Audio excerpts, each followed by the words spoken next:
Good morning, good afternoon, good evening, and good night. And welcome to Morning Brew. And yes, it's on an hour later than usual. But hey, that's life. I woke up late and decided, I'm going to delay it. So, thank you all for watching. And let's get to the chat. Good morning, Keely Chow, who's also talking about a 2K celebration for Live from the Bunker. Cool. Yeah. Let's see here. The day I get to a 1K celebration is probably the day hell freezes over. And let's see here. Good morning, BK Dan. Probably won't be a panel this morning, so don't have to worry about that. But good morning, Snorapupus Cuber. Good morning. And people talking to each other, which is always good. And good morning, Darth Hester. Of course, now that I'm not in the Twitter group that I started, I can't send out a link anyhow, so it's not really a big deal.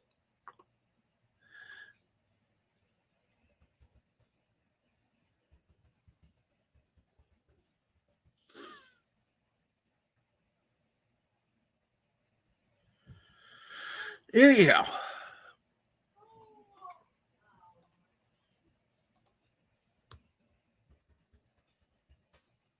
so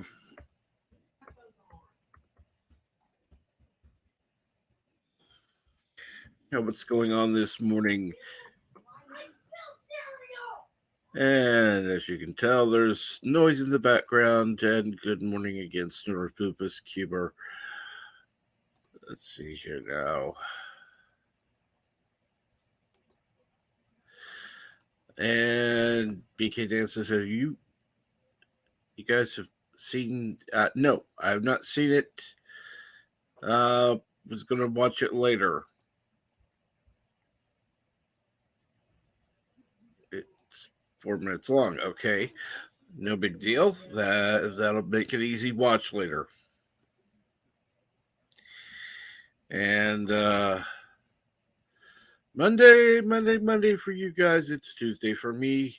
I live here in the future. Good morning, Milton. I can say good morning because I know it's morning there.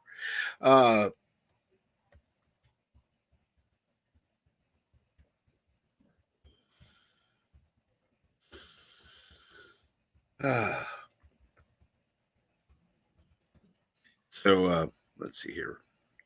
Keep going with Milton, BK Dan.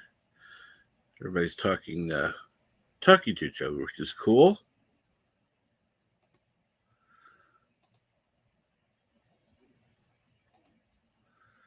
And good morning, Gap Stargate. By the way, I did see your stream yesterday. Would like to see you streaming more, to be honest.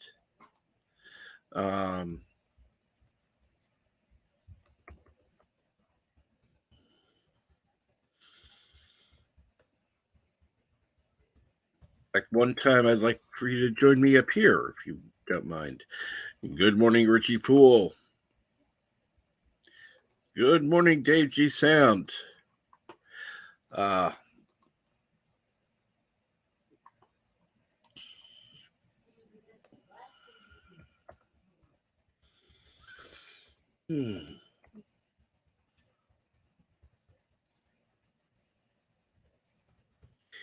See the stream elements, people talking. Good morning, Gorillas. Random thoughts. Again, I need to speak with you about something, but that'll wait.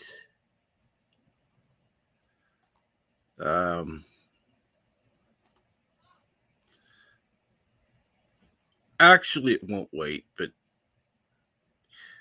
I need to start going on to streams I have been invited on I've kind of avoided that for a few reasons. Richie Poole says, "The sound of children in the morning. You must be in heaven, Captain Trek. Try hell. Hell is the way to go there." And good morning, Bird of Prey 5.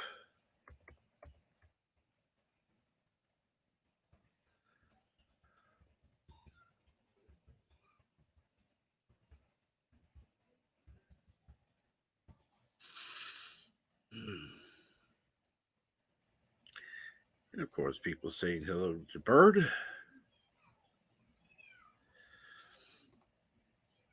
And good morning, Resolute Germ.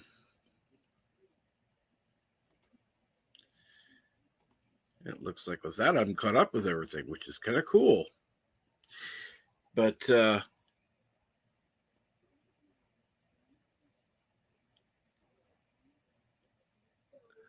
let's see here. Good morning, Captain Trek. Without you, I would not be able to say good morning to you and bring you a great start to my day just before night bedtime. However, strangely, not my daytime bedtime. Okay.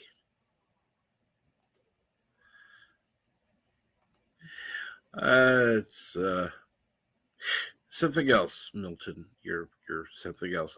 I'll say that much. So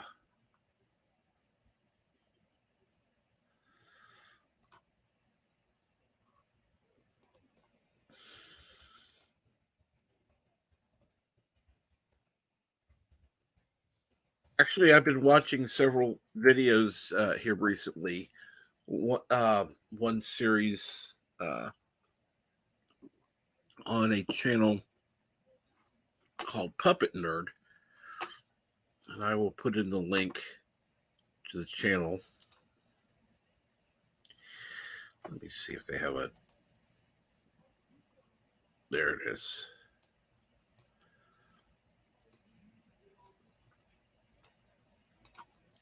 And I'm going to actually go this way. You all can check it out. You can actually learn how to make a puppet.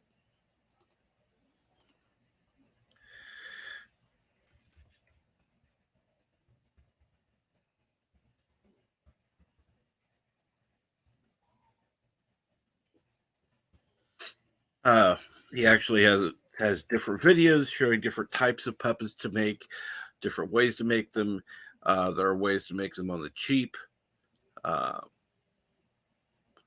you could. So some of them I'd have to go with like, okay, let me go with I would go with the more simple style personally,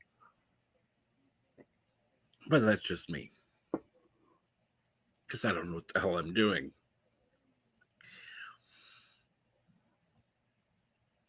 And good morning.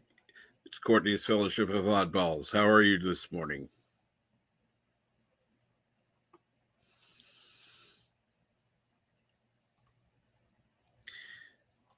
And always good to have you on. So, let's see here. Yes, I'm drinking my coffee this morning. Kids are getting off to school, I think. I don't know. They were out of school, so there was at some point they're going to be going to school 5 days a week. So I don't know if that's starting today or not. Well, thanks. I'm doing all right, thank you. And good morning. Apparently, I missed somebody in the chat.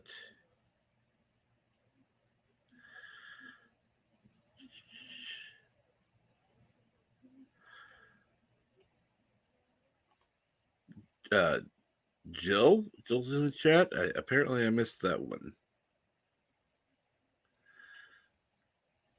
I'm looking back. I'm not seeing it. Oh, well. So, how is everybody today?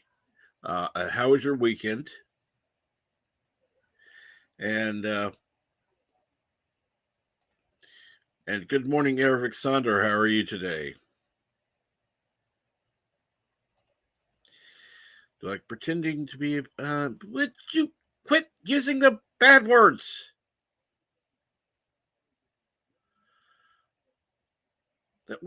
Word that begins with an R is not a good word to use. Please don't use it.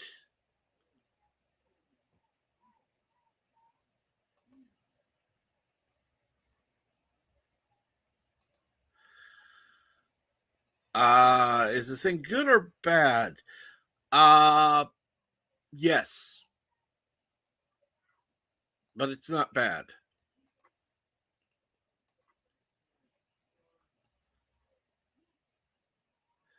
It's not bad. Courtney says, "Hi everyone. I'm on the phone, so I'm not going to tag everyone, but I do hope you're having a wonderful morning." Yeah, it's hard to tag people on a phone. They need to fix that. They really need to fix that. It would really be a simple thing to do.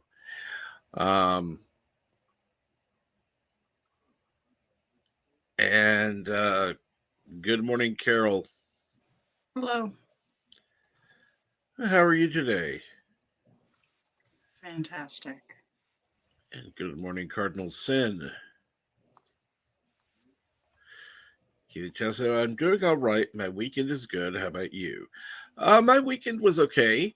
Kind of went through a bit of a panic looking for my wallet, but finally found it actually in plain sight. So I feel like an idiot. So, other than that, the weekend went pretty well. So, and Eric Saunders says hi to Carol's Cookies. Hi, Eric. And Mercer, what's going on?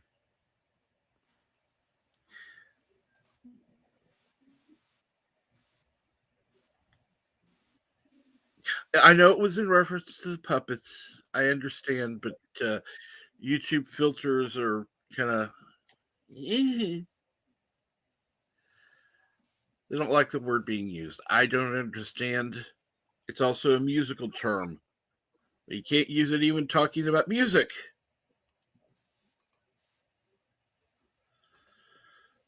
But whatever. And Mercer is living the dream. Yeah, yeah. If I'm living the dream, then it must somebody must really be having some bad dreams. And by the way, how are you doing, Cardinal Sin? Hopefully, you're doing well this morning. Um, but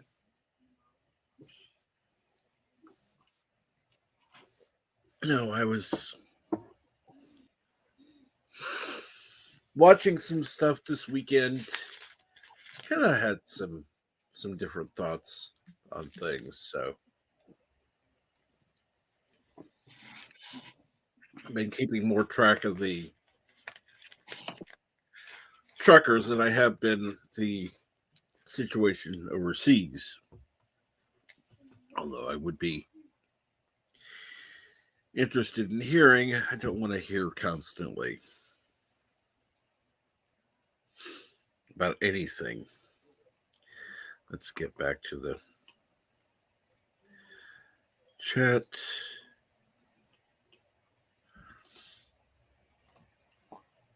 Okay. And good morning, brightest day. How are you?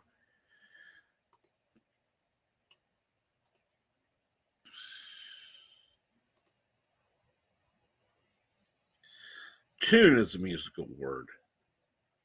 Yeah, that's the word I was talking about.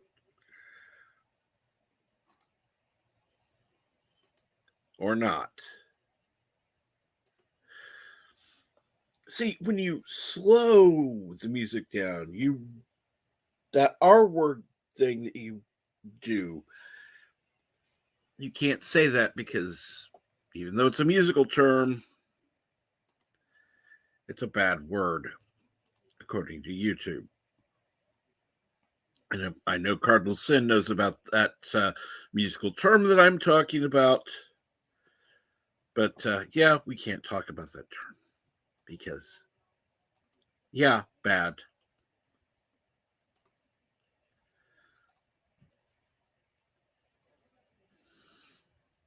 I find it funny. One meaning of a word.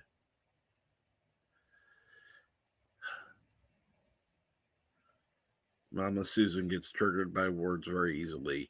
You know what? The only problem is, and good morning, Raquel. The only problem is people have absolutely no skin these days. I mean, they're offended and hurt so easily. Well, I'm sorry. That's life. Fucking deal with it.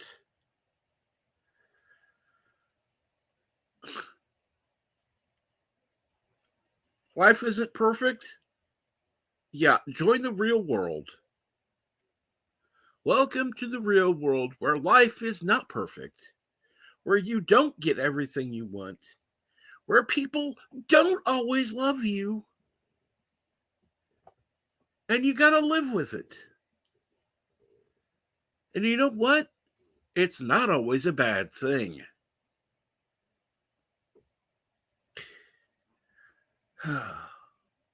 But what do I know?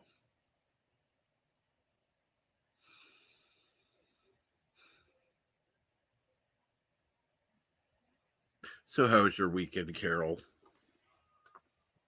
I don't know. It was okay, I suppose. What's wrong, Carol? Just issues with the teenager. Done. Over it. Give up.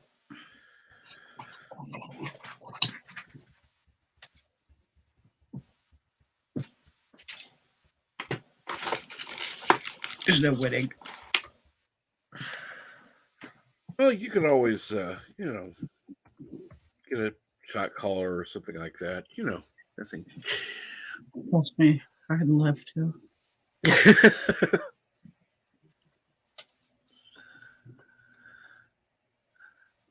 uh, I'm surprised this channel pulled down every. Yeah, well, sometimes, but how did a generation that grew up on South Park get offended by everything? Oh, trust me.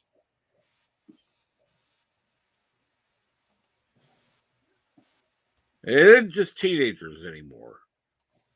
I mean, I'm sorry, the generation that grew up on participation trophies, yeah, fuck them. Participation trophies are for Special Olympics or some other type of thing like that. Otherwise, you win or you lose. That's just it.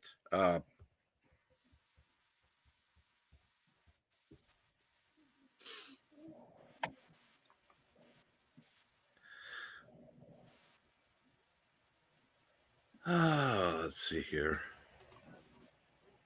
Colorful metaphors is what a movie. Oh, now that I know, Dan, that I know. And good morning. Yeah, and yes, Dave, it's Star Trek 4.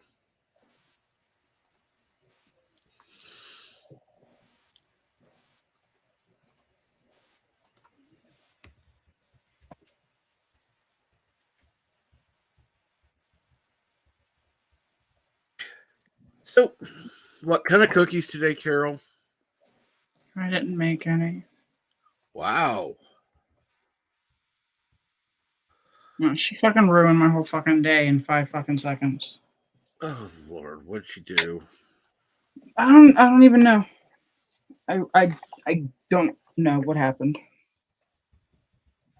I really have no idea.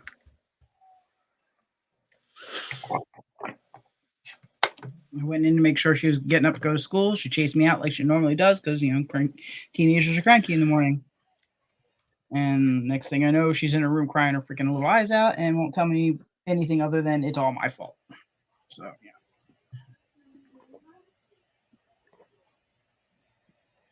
So, it's all Carol's Cookie's fault today. So, whatever goes wrong, blame it on me today. I would say not.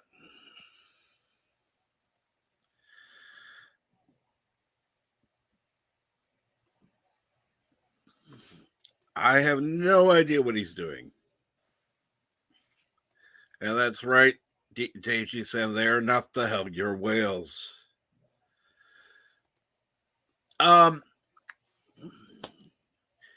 Raquel sent me a message on either Twitter or Discord, and I can send you the link.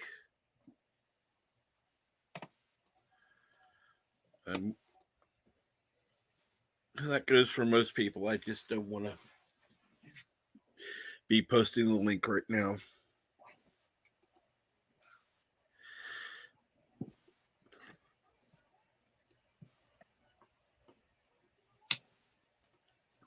I'm not going to stop using my deep fancy voice in case people are reading my comment.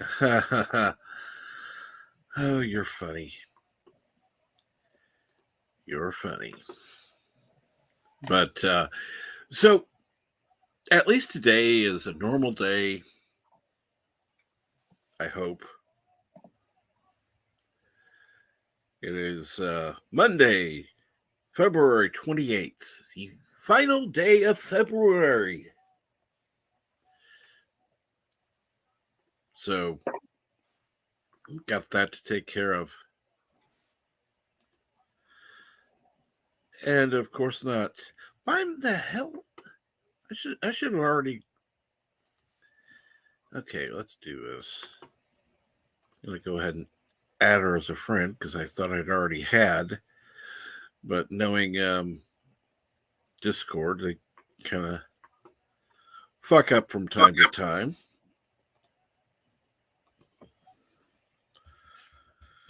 Let's see here. The link.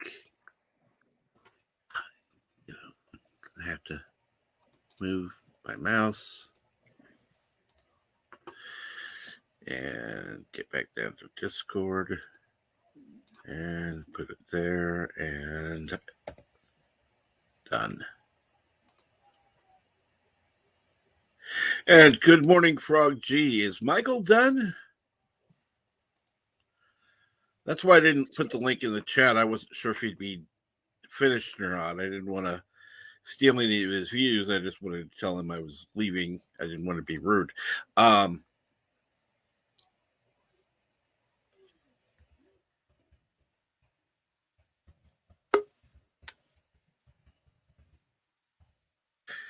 And Carol, if you don't mind. Hello, everyone.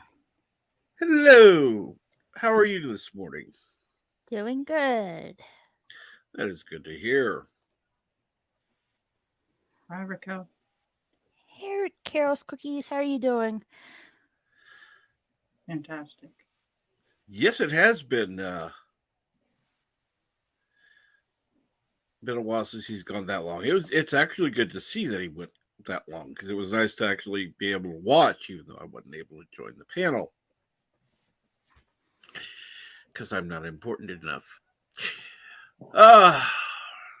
So oh, I have to laugh because if I don't, people will take me seriously. So, how was your weekend, Raquel? Pretty quiet, really. And good morning, not Ryan Johnson, who says, hello out there in YouTube land. Oh, hello, not Ryan Johnson.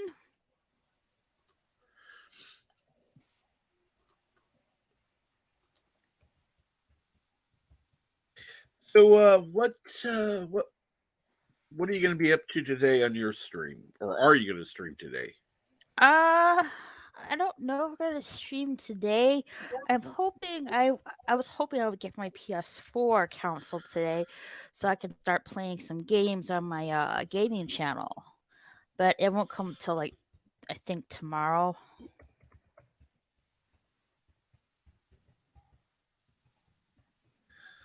Well, you have the channel all set up. Yes, I do. And how much did you pay for a PS4 console? Actually, I got it on Amazon. I think it was like around brand new, by the way. Around like $300, I think. I'm looking at. I was looking at getting some stuff done for getting all set up and trying to. And this is just for what I currently have. Being able to get everything integrated and put together, and get a desk, get a chair, all that kind of stuff. And I was putting it together in my cart, and I'm looking at the cart going, oh my God, if I only had $179, I would buy all this shit. I know, right? I mean, the PS5 is just way over my budget. I'm not spending $1,000 on a console. No.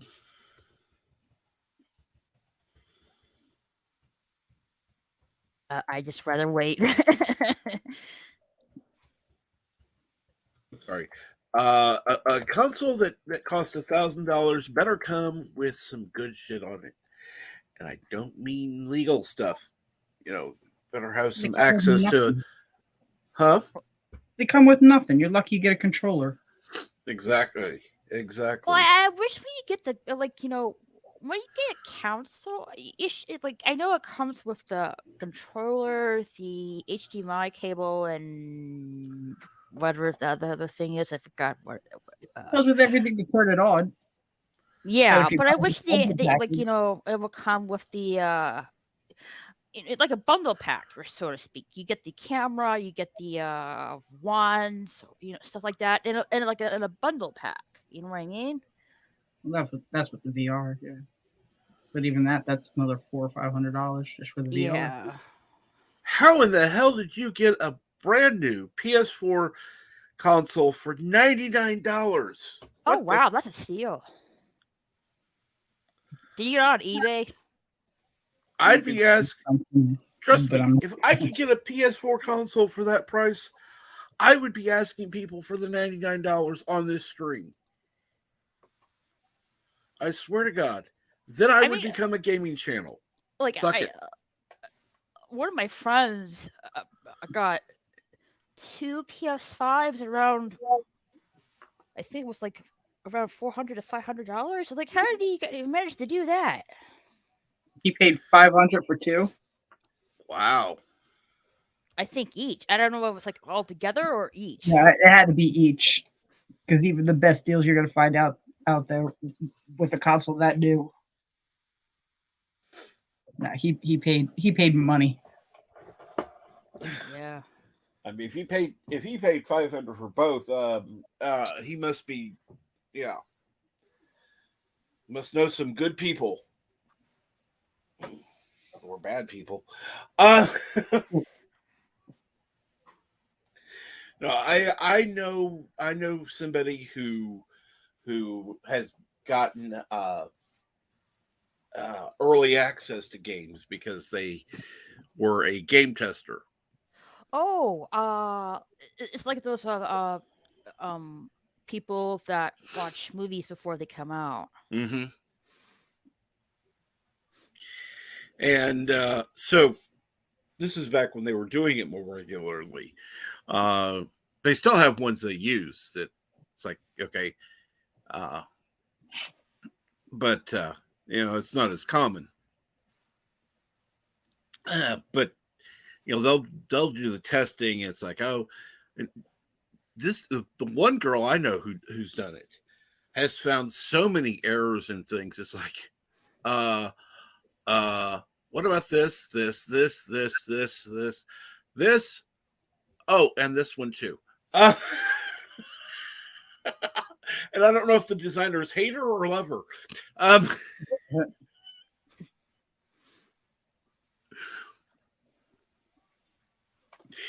And let's see here. All right, let's keep going. And good morning, Maria with Tea and Telly. It's been a while since I've talked to you. I was on your chat the other day, but I'll talk to you about that privately. Good morning, Robert Rose Jr.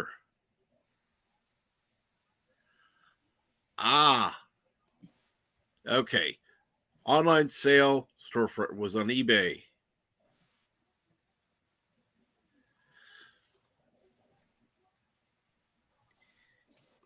Online sale for what on eBay? That's where he got the PS4. I don't know. I trust getting anything tech-wise on eBay. Why not? Because, you might get scammed or you got something's wrong with it. eBay backs their sales. Now I've gotten a computer off of eBay before, but I knew exactly what I was getting, and I wasn't actually getting the computer. I mean, I was, but I was getting it for parts.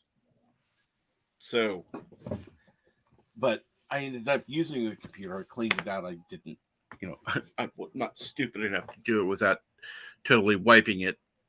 And I wiped it completely.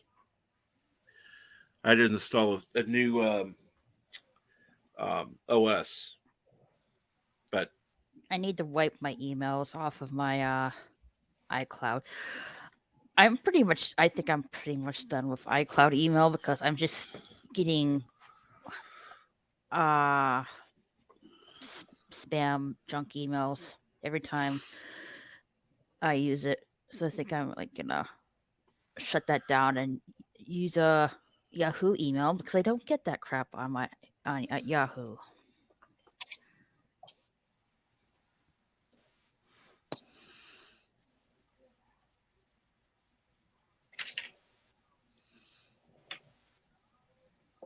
I just don't check my email.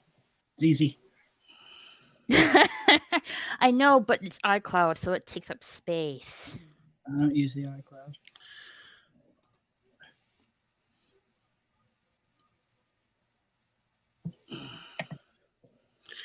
And let's see here. Eagle Artist says beta testing computer games has been known to destroy computers before it becomes with a disclosure. You won't blame the company for failures like that. Well, that also, how do I say this? When you're the right source, it isn't a computer that you're using, and they pay for it. So, yeah.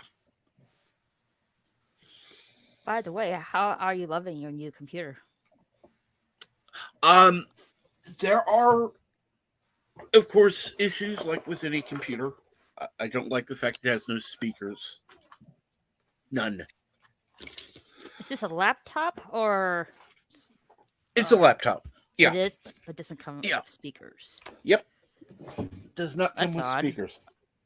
Yeah, exactly. That was one of the few things that's like going. Also, didn't have. It doesn't have any speakers that's already installed in the laptop. Nope. No, none. No speakers. No CD drive, which I'm fine with. I don't need that. Doesn't have. It doesn't have enough USB ports, which again I knew about. But you can just get a converter that's not too expensive. Yep, already got that taken care of. When I got the headphones, I went ahead and got one of those. Good. Managed to get them for a good price. And good morning, Cardinal Sin. Morning, Captain Track. Morning, Carol. Morning, Raquel. Morning. Morning. Morning. There's a great Monty Python sketch where all you see is feet and people are moving aside and morning. Oh my god. I thought I Maria, was. you got 10,000 unread emails. Oh my. I have over 5,000. No, over 6,000 now. I thought I was bad. I don't have I room need for to that check many mine. emails. I need to check my email, see how. I think I have more than you, Maria.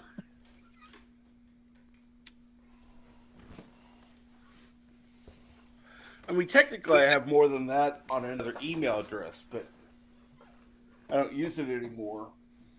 So basically, I go in, I look, see if there's anything I need to actually look at, and delete everything else. Captain Trek, in your honor, Mm-hmm.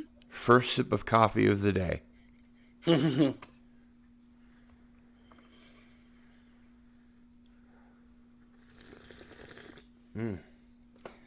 I got It is the blood. It is the life. 26,000 unread emails.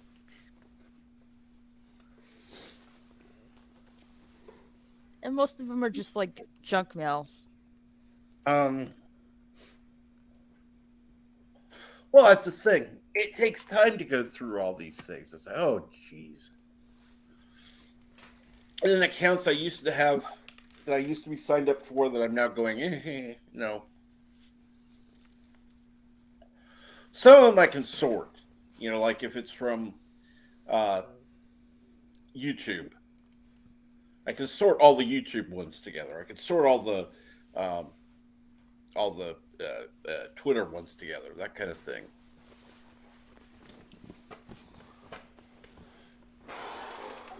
So, how's your weekend been, Cardinal Sin? Oh, not bad. I used the good weather yesterday to get my my TV moved to the new house, Cool. and I'm hoping to get most of the rest of my stuff moved over today. Awesome. Yeah, it's a really nice place. It's a cozy little house. Got my drum set all set up in the back, and then the front room will have, the couch dividing sort of the music area and the entertainment center, where I'll have company and put the big screen TV and my PS3, my PS4, and of course my region-free Blu-ray player. Cool. I picked up a really good deal on a No Tools stand, multi-stand for like next to nothing, like $40, and got a couple of nice end tables. Cheap composite board, but looks nice, and Absolutely. I'll be streaming from there hopefully by the end of the week. Awesome. How you been doing, man? I've been doing okay. Had some. It's funny because I was missing my wallet for a couple of days, so I was in a panic, going, "Okay, shit, what am I gonna do?" Somehow I lost my credit card inside my car. Well, at least it was in your car. I'm not gonna look for it now. I'll wait until morning because it was dark and it was cold, and it's still 30 degrees, but it's gonna get up into the upper 50s, I think. Mm-hmm. Like, it's almost March. It's like, where did winter go? Oh, speaking of March 2nd is my birthday. Oh, happy early birthday. Thank you. I'll be 54 years young.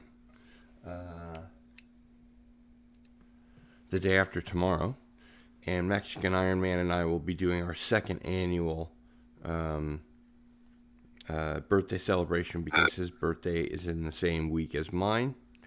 And we'll be playing original Star Trek trivia or Star Trek trivia in any case. And last year I thrashed him 8-2. So yeah, it's gonna get up to 64 degrees. So I'll take advantage of that to move some stuff. Yeah, the YouTuber Loki did like an awesome birthday surprise for Mexican Iron Man, and he got Kevin Conroy. He didn't have him on the panel or anything. It was just like a video clip. Oh, I was like, what? Kevin Conroy was Batman, the president? the Batman, the animated version, the animated voice actor for Batman for the animated Sure, series. Yeah. And I thought it was really cool. Nice birthday surprise. Oh, absolutely. Did he give him an autograph? I don't know. Oh.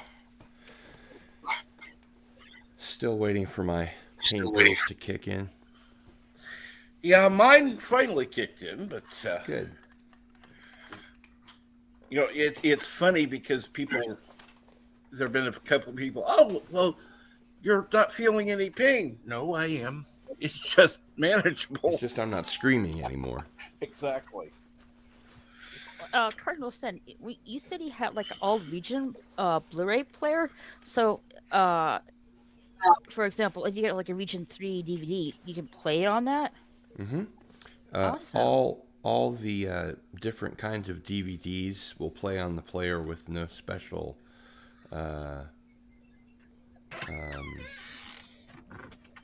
mucking about. If it's a Region 2 Blu-ray, you have to press the 2 on the remote. If it's a Region 3 Blu-ray, you have to press the 3 on the remote. Usually, it's just Region 1 or Region 2, like British. UHD. What are they called? Blu-rays that are, from other countries, primarily the UK. I got bitten by the network bug after seeing the job they did on The Prisoner, the remastering of The Prisoner. Mm-hmm. And I went to their website and spent altogether silly money on physical media because they sell physical media that's not available in the United States, and they've got all kinds of cool bonus features and stuff that you don't get here. Why is that? I don't know. I remember Robert Meyer Burnett saying that physical media was a let me back up. People that buy physical media are, according to RMB, less and less interested in bonus features. People don't want to watch black and white movies or silent movies or movies with subtitles, which I find appalling. Not true. I enjoy them. That's totally not true. Now, silent movies I get. Silent movies I can understand, have really lost the appeal for most people, but there are still people out there who like them. Yeah, and I like, bonus features like Rob used to work on. And one of the main reasons why I buy, for instance, I've been buying a lot of Doctor Who remastered classic Trek, classic Doctor Who stuff, and they've put all kinds of cool new bonus features on it, like Behind the Sofa. Are you familiar with that? No, I'm not. Behind the Sofa is where they have several actors and crew that were involved. They'll have a doctor and some companions, and often they'll have up to 3 different couches. So, Tom Baker will be sitting in between, a couple of companions. Matthew Waterhouse will be on another couch. Peter Davison will be on another couch, that kind of thing. And it's a compressed sort of reaction video. It's a lot of fun to watch. Let's see here now. Well, hello, Mexican Iron Man. And speak of the devil. Yeah. Speak of the devil when he appears. In a puff of tortilla flame. And since you mentioned it, Mexican Iron Man, you can check your Twitter. How does he bring representation? Well, he doesn't, but you can bring that if you wish. That's up to you. I'm putting it on you now. Hail Mexican Iron Man. Looking forward to our birthday stream, which we have yet to set up. Happy early birthday, Mexican Iron Man. Actually, his birthday was yesterday, I believe. It was? Was it? Yep. Oh, because okay. I sang happy birthday to him on my stream. The stream last night on Doomcock was his birthday stream. Oh, cool. I was under the impression that his birthday was later in the week than mine was, because we had the birthday celebration last year on my birthday, and I thought he said that his actual birthday was later in the week. But either way, it was a lot of fun, and I encourage any and everybody to check it out once I lock down a date and time, because I know Mexican Iron Man's a very busy Mexican Iron Man. Oh, absolutely. Lots of Iron Man things you got to do during the week, you know? What? Say again? I said there's lots of Iron Man things you got to do during the week. Oh, yeah. I mean, you know, busy. Mexican Iron Man's not going to make itself. Got to get out there in the tortilla fields and plow away. Oh, you're making me hungry. No, happy birthday me, not Mexican Iron Man. Happy birthday me. Well, happy birthday to the both of you. Absolutely. Yes, Screw you both. Happy birthday to me. I'm just giving Snortopus a hard time. Snortolordopus? Snortopus? Snortopus. I don't know. It's too early in the morning to try and read weird names. Hail Snortolopus or something. See, I want to say Cubert, because I remember the old Cubert game. Oh, I love Cubert. Cubert? Cubert, yeah. It's an old arcade game from the 80s. They actually had it on the Amiga. It was a really good version. They ported it straight to the Amiga. Cap, you used to have an Amiga, right? No, I didn't. I just Commodore had 64. I just had the Nintendo Super NES and Oh, that guy from the Wreck-It Ralph movie. The cool thing about the Amiga is that that's the computer that they used to make the video games on all the other platforms back in the day. So we got what everybody else got for free. Is Jill here? Yes, she is. Morning, Jill. Good morning.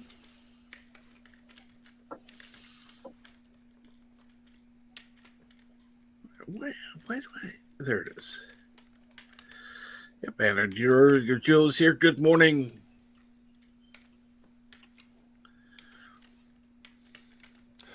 Antiderivative Jill. In my best Boris Karloff. And yes, Mexican Iron Man does say it was yesterday. And well, happy birthday, Mexican Iron Man. Put me to shame this year. Make it 8-2 in your favor. Now, I know Mexican Iron Man is going Cardinal Sin. I'm gonna clock you. I'll see. He can always come on here, but you know, Well, it's he's got to be busy. his choice. I know he's busy. He can But do taxes in 5 languages at the same time and be on your live stream. Let me tell you something. I was thinking it would only be 4 languages and on the live stream. I thought maybe part of his brain would have to be used up so the 5th wouldn't come through.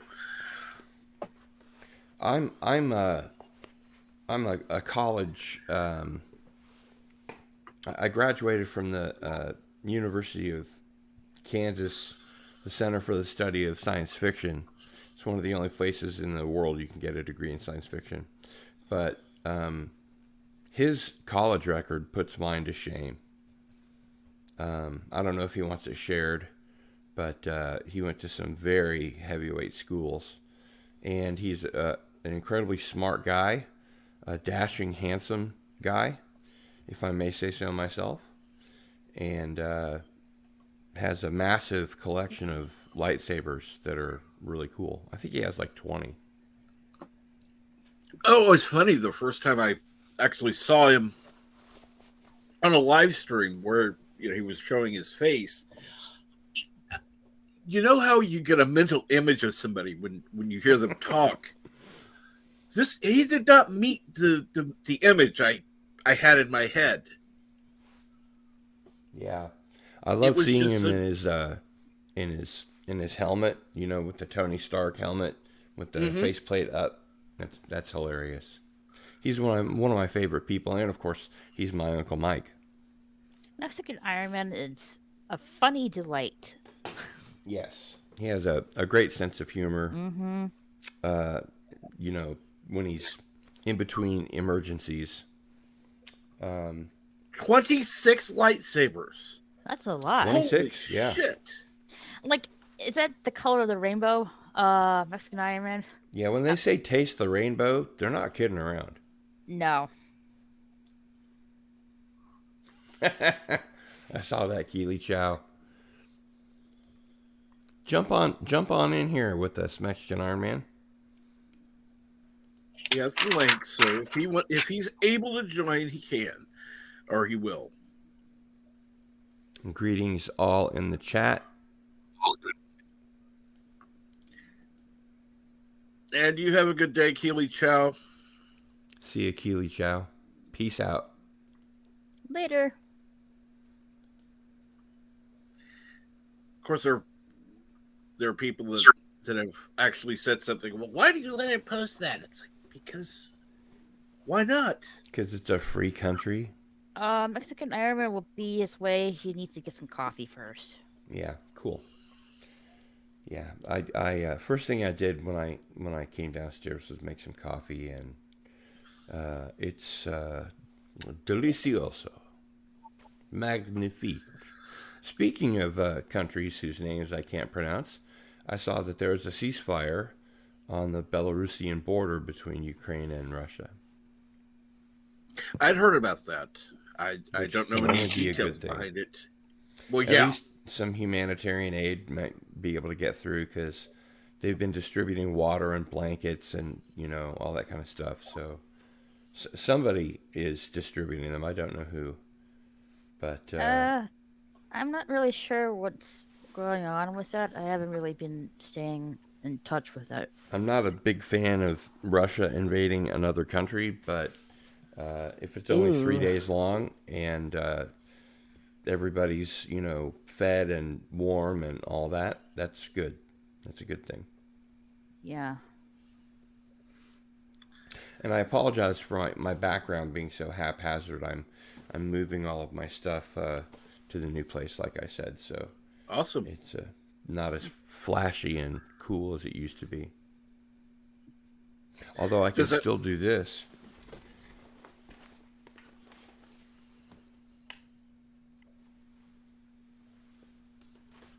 I can still look for plug. Yeah.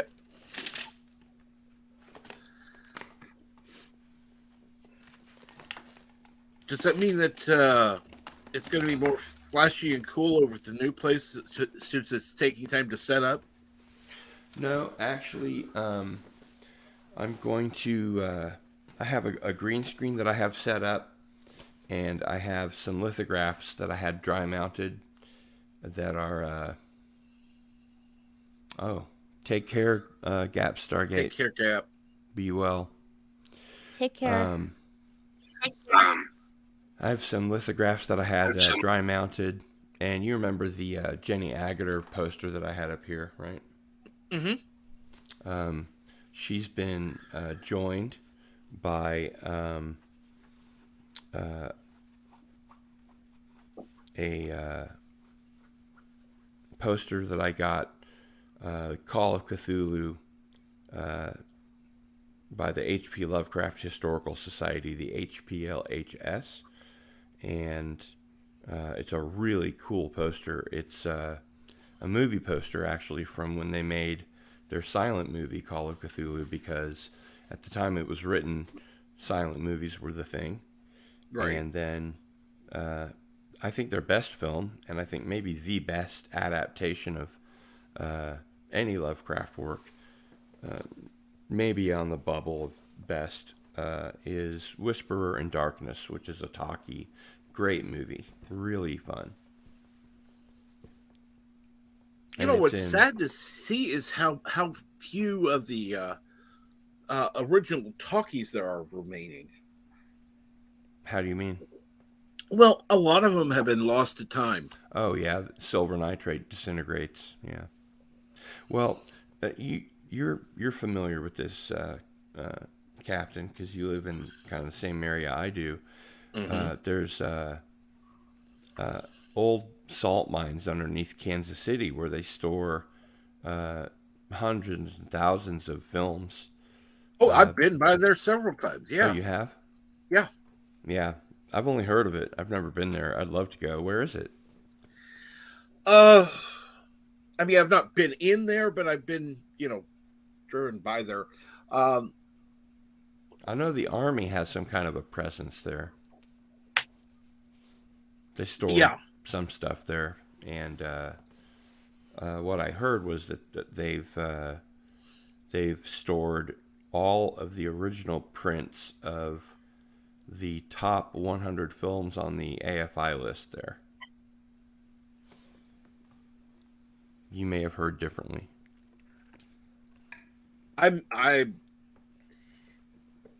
Honestly, I've heard that they actually have more than what they're talking about. Because there's more than that, but there's at least those top 100 movies. But I wouldn't be surprised if they had thousands of movies down there, plus all kinds of other stuff. Who knows? It'd be nice to be able to, because a lot of the first movies that were released that were, when they were still calling them talkies, like I said, they were shown, but not as widespread because theaters weren't the thing that they are now. They weren't equipped, yeah. And so they had a piano, and people would play piano to the silent movie. Yep. What I find interesting, though, is hearing about a lot of what you would see the movie experience. The songs you would hear would vary from theater to theater, because obviously they would be playing the songs along from to the movie. Music. Yeah. Have you ever seen the Alloy Orchestra? No, I haven't. Have you heard of them? I've heard the name. That's all. Yeah, they're an orchestra that I think is from Kansas City or the Kansas City region. And when really good old silent films come in, like Metropolis or Faust or Nosferatu, they play the original score, but they do it with a lot of verve. They have a lot of it's not just the kind of music that you'd see with a mustache twirling villain with a woman tied to the tracks and a train coming. It's not that kind of old saloon piano. It's pretty hardcore.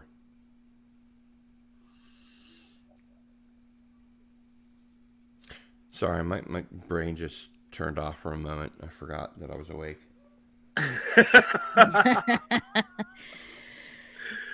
Oh, that happens. Trust me. Actually, considering I moved yesterday and I'm been moving, I've been using my back brace, and I'm really in surprisingly good shape pain wise. I thought it was gonna make me incredibly sore lifting.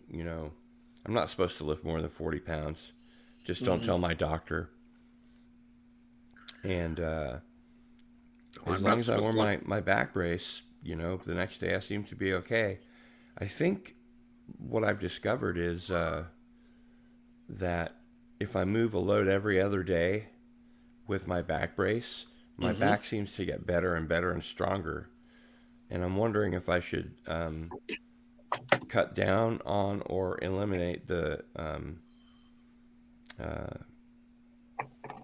muscle relaxants that I take, because it's hard to build muscle when they're relaxed all the time. But I do suffer from back spasm, as I'm sure you do, Captain.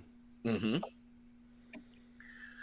Part of that was brought on by the abdominal issues, though. Yeah. Because they were saying that the misfiring of the signal from that is screwing with other muscles. So it's like, great. Wonderful. My doctor is pretty old, but he's one of these doctors that he's constantly learning new techniques and new things. And I went in for my my yearly, hangout with my doctor, where he, hits me on the knee and hits me on the head and all that kind of stuff. He doesn't hit me on the head. And I said, I'm really getting sick of these pills. I can feel my mental state deteriorating. My memory isn't what it used to be, as far as I can recall, anyway. And is there something new, that we can try, a different modality? And he said, actually, yes. And I was like, really? And he said, yeah, there's this new thing where they inject some kind of material back into your discs, and they regrow. I mean, not like stem cells. They fill them up with something, and hopefully that'll take the pinched nerve, out of the equation, so it'll go away. And I've had lots of epidurals and all kinds of stuff like that, so I'm no stranger to those kind of techniques.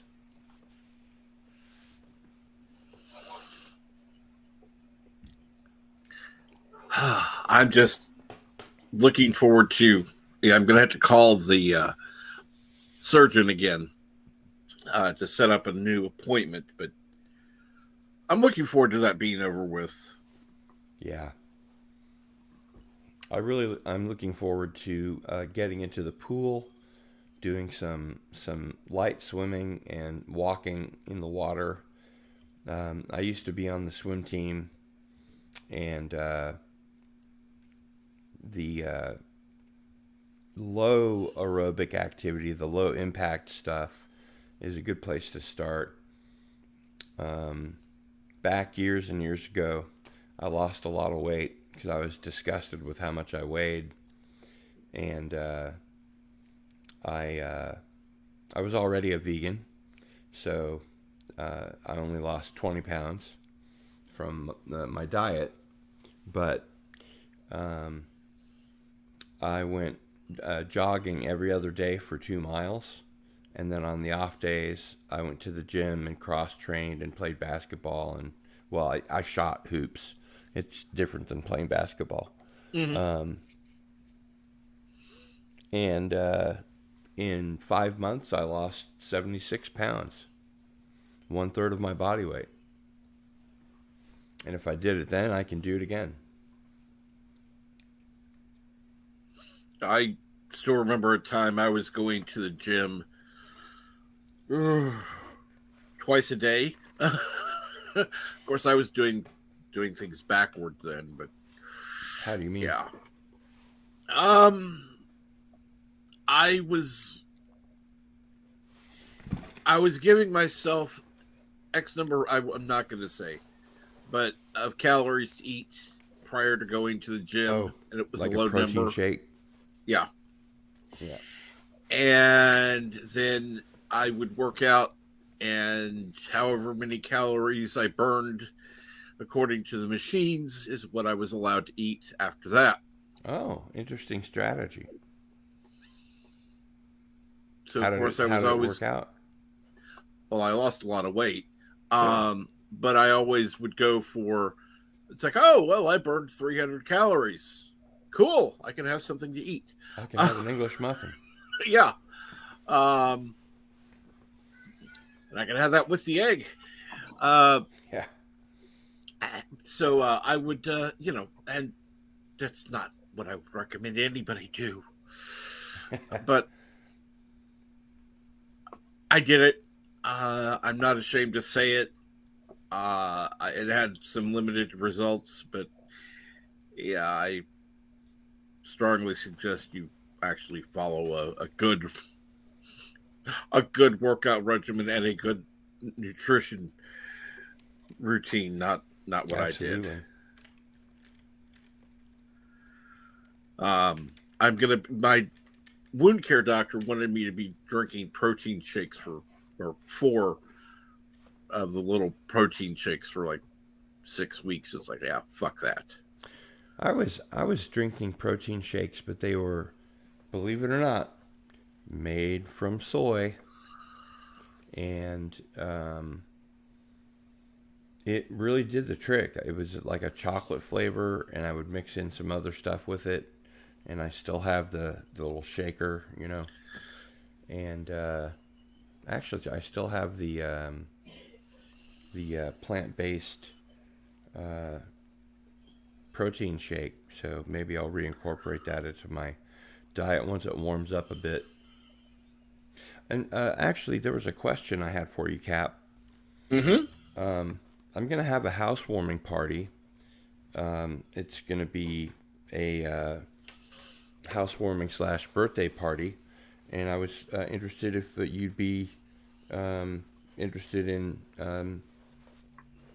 coming to Lawrence for that. I Wow. can put you up for the night. Wow, I appreciate that. Sure, I could manage to come there. It's We'll going to have be to work that professionally out. catered and everything. Wow. It's a cozy little house. Once I get everything set up the way I want it, I think it's going to be, as we used to say in the 80s, pretty bitchin', man.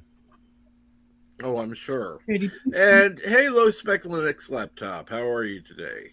Hey, low spec Linux laptop. Hello. I'm amazed at the people who come here every day. It's been very kind of people. It's part of their morning routine, Well, I realized a few things, a few days ago, because I had to finally get a new Facebook thing, and it's like, oh, great. And then I realized, wait a minute, there's all these people that are sending friend requests, accepting the friend request, and it's like, they're not going to do that unless they actually give a shit. So, yeah, a lot of people know who you are. A lot of people like you. As opposed to me, I'm just a troublemaker. well, you are a troublemaker. There's no Oh, yeah. doubt about that. And good morning, Star Wars Theology. How are you? Good morning. Morning. Coffee brewing, about to be poured. For 5 minutes. Yeah, you don't want to mess with Mexican Iron Man before he's had his coffee. Oh Lord, no. That'd be like mixing, gasoline and water. it'd really water down your gasoline. Sorry, that was the only thing that came to mind. But I'll be curious once Mexican Iron Man comes on the panel for him to let me know what day and time he'd like to do our rematch. I think he was taking it easy on me because he knows I have memory issues and stuff, but that's all short-term memory. I still got good trivia skills for the original series and just any Star Trek, real Star Trek, but 1966 to 2005. I would say don't go easy on the Mexican Iron Man. Mike, you can take Gil down. Do it. He knows that. He was taking it easy on me last time. This time I think he's going to wring my little chicken neck. My rabbit chicken neck. Just pop my head off my body like a Ken doll.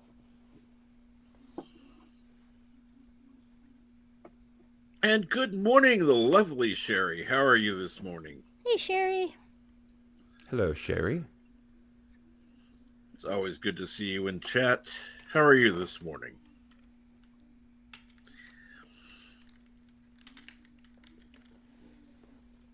Having technical problems. No problem. Sorry. No problem. Did someone say they were leaving? Yeah, I'm trying to type out my homework. Oh. No, Well, I'm good just to having see you. tech problems. I'm trying to type Oh. out my paper, but I can't have two windows Are you- open on this computer. Are you going to make cookies today? Correct. I don't know. I just went for bricks and rocks. Why don't you focus on the paper, Carol? All right. Yeah, I'll be back. If You're fine. you guys are still here. I just have to type this out and then hand it into the other idiots on my team. I mean, my teammates. Fabulous teammates. Teammates, idiots, same difference. It depends Right? on the Same idiot. thing. Bunch of stuff. Oh, and that reminds me, Captain, I'm going to start doing my Sunday Cardinals and Friends Trivia Smackdown again. Cardinal, what was that he posted? Cardinal Sin, you reminded me of what happened to my favorite pet rooster. Oh no, I had a bad neighbor. He never found out who lit his car on fire.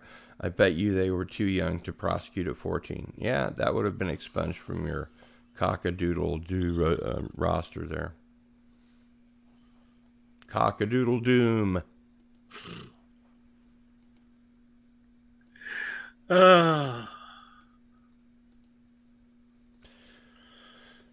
Laughter may not be the best medicine, but it's good medicine. So, it is, and well, actually, it's legal. The best medicine is pain pills. It brings. Laughter's not far behind. Well, the problem is it's a little. How do I say this? Yeah, pain pills have to be prescribed, so Yeah. Laughter is free, so Good point. Bloody microphone.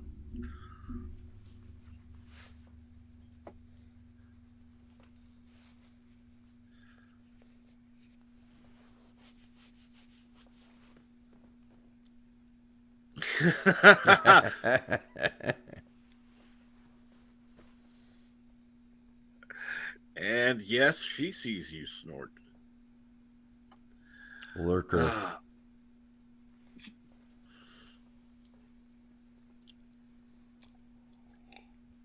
See, somebody. I don't know.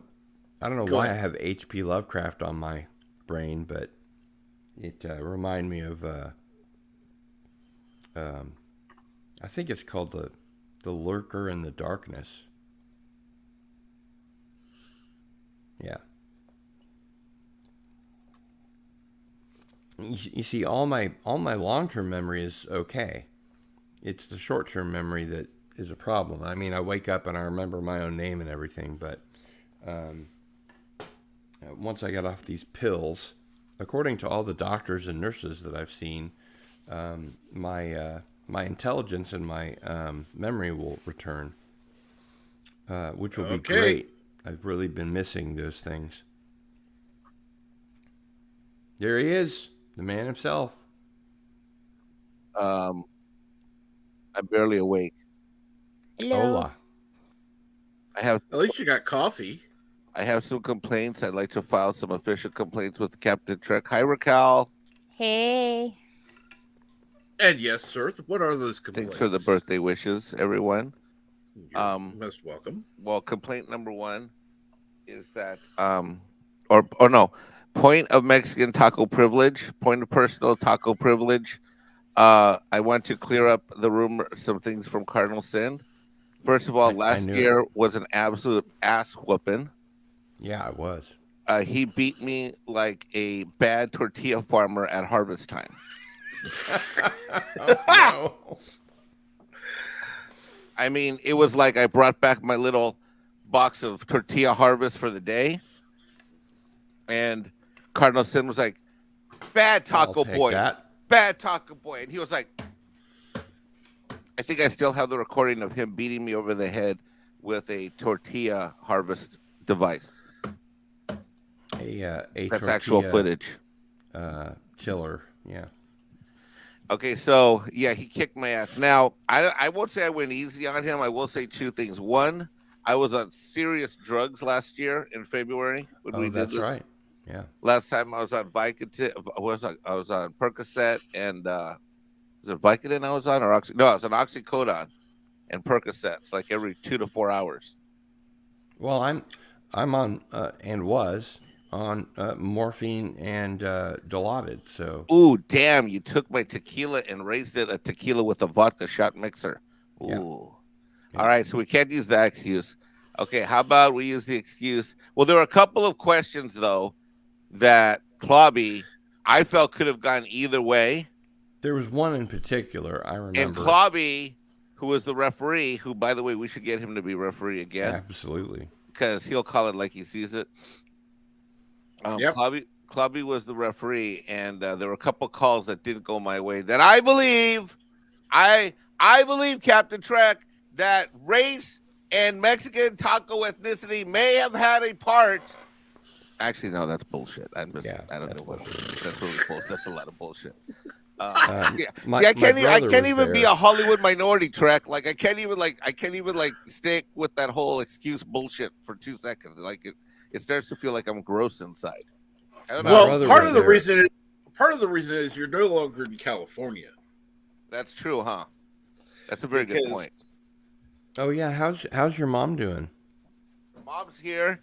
Thank God she's not awake, so she can't hear me. But let's just say this: being in tax season. Well, first of all, I was gone in California for 7 weeks. Came back, was here for a week and a half by myself. Tax season is in full gear. Mom's here. She's on the California time schedule, 3 hours behind me. So I'm having a really hard time getting my work done with clients on the East Coast and the West Coast. All the water issues taken care of? Yeah, I had a flood in the front of the house thanks to you. By the way, everybody, I want to publicly acknowledge Cardinal. I didn't create the flood. No, I want to. Oh, my God. Because tax season is a lull. Like, I never have any money in December, January of each year. I'm, like, flush with cash the rest of the year, but it's like a bear. Our clients stop paying in October, and I don't get money again until February or so. So Trek saved the day. Our man Cardinal Sin here saved the day financially and helped me with all the, gave me everything I needed for the what do you call it? The when you have insurance, the deductible. Yeah. Mm-hmm. Yeah. I mean, and let's just say it was a 4-figure help, if you know what I mean. Four figures in front of the decimal. Hey, he's my Uncle Mike. What am I gonna do? He needs help. I'm gonna help. Yeah, I didn't even ask. He just sent, and I was just like, oh my God. And so, got me on a plane, got me back here, and then got the flood fixed. But anyway, it's challenging. Okay, so back to my points of personal taco privilege. So yes, I got my ass whooped last year like a taco boy on a bad day of plantation. And my brother was in the chat, and he even called BS on my answer, and that's why we either threw it out or we gave each of us half a point. I think that's Yeah, what I think did. we got. Yeah, no, I think we each got something like that. But it was a pretty ass whoop. It was a pretty bad ass whooping. I mean, it was pretty embarrassing. Let's just put it this way: when I told Doomcock what happened, he's like, "Mike, what happened?" Like I got chastised. He's like, well, I know Cardinal Sin knows his stuff. He says, but it wasn't even close. I'm like, nope, I got my ass absolutely handed to me. Well, you'll have your Wrath Vindication? of Mexican Iron Man this year. I don't know. So here's my next point of contention. Also, to clear it up, you can absolutely dox where I went to school, but where I went to school didn't help me. I did undergrad at Stanford. I did my accounting classes at Santa Clara, and then I did my international econ at Oxford in England. That's crazy, man. So that's all my education, but it didn't help me that day. No. Captain But Trek, you all are- those fancy pants degrees didn't help me 1 minute. Well, they don't really offer a lot of courses in Star Trek trivia. No, but that's one of the things that I always joke around with these Hollywood elite assholes that look down on all of us. Because I haven't gone to school and known them all for so many years. Back when I was still like blinded by the light, is they think that because they go to these fancy pants schools or any school actually, that they look down on everybody else somehow. Like, and I've always said, I'm like, look, whether you got a GED, PhD, or anything in the middle, doesn't mean that you're any better of a fan than anybody else, or any better of a human being than or any anybody else. smarter. Yeah. Or yeah, exactly. Okay, so wait, I'm offended. So you did something on the show that offended me and made me do a shot of espresso. Cardinal Sin. Just now? Yes, and that is that Captain Trek got the first invite to the housewarming party. He got invited to your housewarming party before I did. Well, you have a 'Cause you have a won't be standing there. you have a standing offer. I know, but I'm being anytime. dramatic.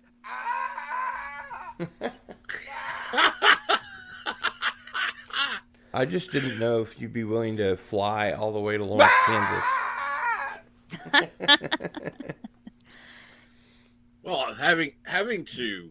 If you and Why Trek are is getting there- together at your place, let me see how far the flight. Let me see how far is Lawrence, Kansas from where I'm at. Let me see. Hold on. Let's Google this You shit. could get a flight to KCI and get an Uber from What's KCI? Yep. Kansas MCI. City. International? Kansas City International. All right, let's look at flights. I only fly Delta, so let's For see. the flight, you'll have to look up MCI. Yeah, MCI is That's the a- name. MCI, like the old long distance company. Right. Correct. Right. It's But no, I thought you said KCI. Yeah, but the Airport code is actually MCI. But exactly. That's what I was gonna say. All right, let's see. Where am I going? Where would you like to go today? And of course, I've got to. Don't worry, I won't stay at your house. I'll stay in a local hotel because I'm. No, you can stay. In No. my place. I'm bringing the Bambino, the Wonder Chihuahua, with me. That's all right. I don't know. He's a little ornery. It's He's a little emotionally needy, and I don't know where he gets that from. Track. it's a college Not town. a word. There's lots Not of a word, Mike. Not a word. there's Can you lots of hotels here. Can you believe that? Motels, Like he's this little hotels. Chihuahua. He's like he gets like emotionally. He starts like losing his mind randomly, and he thinks he's the shit. I don't know where he gets this attitude from. And, He thinks he's a Tyrannosaurus Rex, he does. but he's a good dog. It sounds like he's your son more than your dog. What? Actually, Fly from Hilton Head. Let's see if there's even a flight on. is there an airport in Hilton Head? Yeah, I'm trying to see if Wow. I can get the one on the island, so I don't even have to drive to Savannah. Let's see. I've been awaiting our meeting in real life. I know, right? Okay, you know what? I'm gonna go visit Trek. Disturbing. Okay, you're freaking me out now. You're making me want to bring up. I'm gonna be hiding behind Trek. Like we're gonna knock at the door. Me and Trek, like me and Trek will meet up first, right down the street, and then we'll knock at the door. And then when you open it, I'm gonna be like hiding behind Trek, like Lightsabers, under each arm. Yeah, I'm gonna be hiding. Like the scared little taco boy, afraid that I'm going to get beat again. All right, here we go. Well, when's the housewarming party? it's well, the Hopefully original after idea April was 15th. it was going to be a housewarming party / birthday party, but I think it's just going to be a housewarming party because it'll be probably a week after my birthday. So probably. Oh, you're talking like March 6th? Something like that. Yeah, the 10th. Oh shit, I can't make it. That's still in tax season. Damn it. Yeah, I won't be able to make it. My birthday's on the 2nd, but I would certainly delay it if that would be of any help. Now you'd have to delay it a month and a half. Yeah. All right, I'll come in the summer when what's the weather like right now? At the moment, it's 29 degrees, but it's going to get up into the upper 50s or the 60s. What did I say earlier, Captain? I thought it was 50s that you said earlier. Let's take a quick look here. The old weather bug. Holy shit, you're like, it's a 5-hour flight. That's not bad. Yeah, in the middle of nowhere, huh? Yeah, well, that's why they call it a flyover state. A what? Well, not only is it a Flyover state. 5-hour flight, you're talking about a 1.5 hour drive? A 2-hour drive from... Wait, how far are you from the actual airport? An hour. Hour, Holy okay. It'll be 63 degrees, the high today. Tomorrow will be 72. Wednesday, 76. So looking at some good moving weather. I've been holding off because we've had snow and, Captain, we've had crazy weather here at the end of winter. Oh, yeah, absolutely. And good morning, Canadian Spider-Man. Hey, Spidey, how's it going? Morning. Hey, so your birthday's on Wednesday. What day is your actual birthday? On the 2nd. So that's Wednesday. Yeah, so let's do it Wednesday. Let's stream on your birthday. Okay, I'll set it up. It's gonna be Smackdown. Tacos versus hot dogs. Tacos versus bagels. Okay, tacos versus bagels. Jewish dude against tortilla farmer. 2 men enter. One man leaves, dragging the other one behind him. Oh, what? If it's heaven, Canadian Spider-Man, check your Twitter. Tacos, yes, chicken sandwiches. Actually, Mike, there are a lot of really good food trucks in Kansas City. On your way from KCI, you should hit the downtown area of Kansas City because they have the greatest food trucks, taco trucks, meatball, grinders, all kinds of food, all different ethnicities, meat, vegan, vegetarian, here's whatever. the exciting part. I'll be like the only Mexican in Lawrence that weekend. No, we've got Mexicans here. No, I looked at how cold it is. My people should not be there. It is real cold. Let me see. Mexicans don't believe should not. That's why I told Canadian Spider-Man I'm not going to visit him because, That's too cold. That's way too cold. Because if it's too cold for tortillas and jalapenos and tomatoes to grow, then I'm not going. It's never too cold for that kind of food. But actually, my new place has, I think there used to be rose bushes there, but you can tell that previous tenant tilled the soil. I imagine because they were two women that they had flowers planted there. But I was thinking I could plant like a little herb garden there, basil and yeah. This is not a weekend gig. This is a summer project. I need to fly. Okay, I'm gonna come see you. I'll come see you in May or June. That'd be awesome. Yeah, I'll come out there because it's gonna take a whole day for me to get there one way or the other. Because I'm an hour from my airport, then you're an hour out. Then I gotta pack. That's 3 unpack. That's 4 hours. Gotta fly. That's another 5 hours. So it's gonna take me a day to get there, a day to get back. But it's long overdue. Oh, I wanted to ask you. What up? Cameron Pashaw is going to be on Masters of the Genre tonight. I've got him for 2 hours. A, do you have any interest in co-hosting? And B, do you have any questions that you think I should ask him? What time are you doing the show at? I have a client meeting at 5. What time are you doing Between the show? 7 and 9 p.m. Central. That's 8 and 10. I can do it. Cool. Yeah, send me the link and send me the info. Well, you know, I've read his book. I read his first book. I read one of his 2 books, and the other book I've started and haven't finished. Is it true that one of his books was made into the movie Kingdom of Heaven, or am I missing? No, it's yeah. Well, it'll be fun to ask him about that. It's actually more tragic and well, yes and no. They converted the main character from Saladin to Richard the Lionheart. But I don't know what the movie was. I would disagree with that. I would say the movie Saladin had a much. Well, did you see Kingdom of Heaven? I haven't. No. Okay, I've seen it like literally probably a dozen times. It's that good, huh? Well, it's not. I love that genre. I love the period, and there aren't a lot of movies in that period, let alone that topic. Yeah. And then I didn't read Cameron's book till last year. Yeah, last year. And his book is unbelievable. But I'll let him tell you the story tonight. I don't want to spoil it for you, but it's a fascinating story. I think it's great if you're going to have him tonight. I'll promote the shit out of it. Is the show set up yet already? The link? Not yet. Okay. I'll set it up now. Oh wait, I think it is actually. Yeah. Well, I'll find it if you set it up. I got it. Anyway, so Trek, where do you live? Are you in Kansas also? I'm in Missouri. Oh, you're on the way. Are you near St. Louis or halfway between? Where? I'm near Kansas City. He lives across the state line from me. All right, Yep. so this is what's happening. And so if I fly into the airport, is Trek near? I'm about an hour south. You're an hour south. Yep. And I'm you are about where? An hour. You're an hour west. Yeah. Yeah, I can see this. No. Here. East.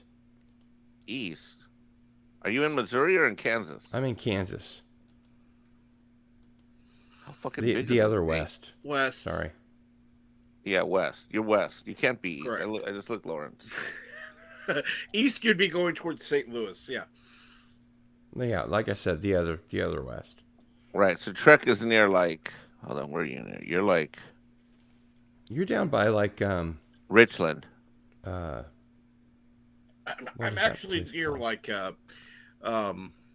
Fort Scott. Harrisonville, but Whatville?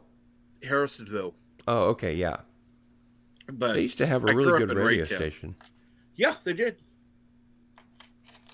Yeah, that's the plan. I need to go down there, so I'll see Trek first. Okay, you've got the link Yeah. for the Masters of the Genre. Yeah, Trek, you're like 43, 45 minutes, it says, give or take, in the area. I'll Something like definitely that, be yeah. the only Mexican in that town. That doesn't look like very big. Oh, trust me, there are plenty of Mexicans here. What? Yep. I got a news flash. I'm actually like not that Mexican. I'm kind of more of a fancy pants Mexican. Yep. What am I doing? There are. Well, let's put it this way. They're on the bad side of town, unfortunately. Yeah, okay. Well, I'll be on the more of the fancy pants side of the town. Yeah. Where they have Actually, credit card machines and everything. We gotta put together, Cap, you and me. We gotta put together a sightseeing trip for Mexican Iron Man, because there's so much to see and do in Kansas City. If you only have him for one day, we should start out with some of the nice cafes and get him some coffee, and then take him around to some of the nice restaurants, and then after that, maybe a short walk around the plaza. Oh, the plaza. The plaza. I hate the Wait a word. minute, but you're a vegetarian. Plaza. I want to eat some Kansas City barbecue. Oh man, Absolutely. they got the bestest ever. How would you know you're a vegan? Because I haven't been a vegan my whole life. Oh. Plus, I can Me eat and Captain barbecue Trek, sauce. me and Captain Trek gonna get our rib on. There you go. Meat. I want meat. Sorry. Yeah, me and Captain. Love you, Gil, but yeah, I'm a meat eater. You pick a restaurant, and I'm taking Trek to get some BBQ. No, you'd just be one taco truck over. Yeah, fuck the tacos. I had that shit all my life. I want some barbecue. Yep. I said a no word. Lots of good barbecue. There's The Gates, hell with that. Casey Masterpiece. Casey Masterpiece. I'm sorry, it's one of the best. Yeah, it's awesome. Wait a minute. Don't they make barbecue sauce? Yeah, they sell their sauce in the store. Wait a minute. Hold on. That's a real place? Yep. Casey Masterpiece, really? Well, it's a real product anyway. I don't know if they have a place, but Captain, do they have a restaurant? Do you know? Yep. Oh my God, this is going to be great. I'm going to do a summary. I'm announcing it now on YouTube, and I'm committing to it. I will come out this May or June for Operation Kansas. Captain Trek, Cardinal Sin, Mexican Ironman. Holy shit, that'll be a show. Oh, wait, we're doing it already right now. Oops. What a deal. 2 white guys, 1 brown guy, 2 racks of ribs, and 1 vegetarian bagel roll. Yeah, too bad that what's his name? Loki's still not in Missouri. Branson, yeah, because then we could yank him up for a while. But now Dude, now he's down in Texas. I would love to hang out with Loki. He is so cool. You can plan on it in October when we do the Valhalla meetup in October.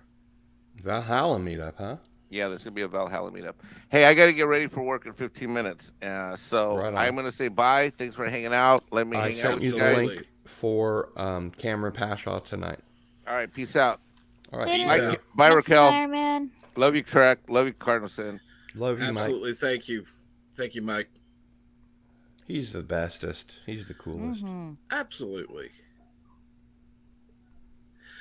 Oh, and he means what he says. He's right now scribbling in his journal all the things that he just said about if he says he's going to come out and do a sneak attack on Captain Trek and Cardinal Sin. He's not kidding. Oh, I know. That'll be a blast. You better have your lightsaber skills ready. I'll just be like.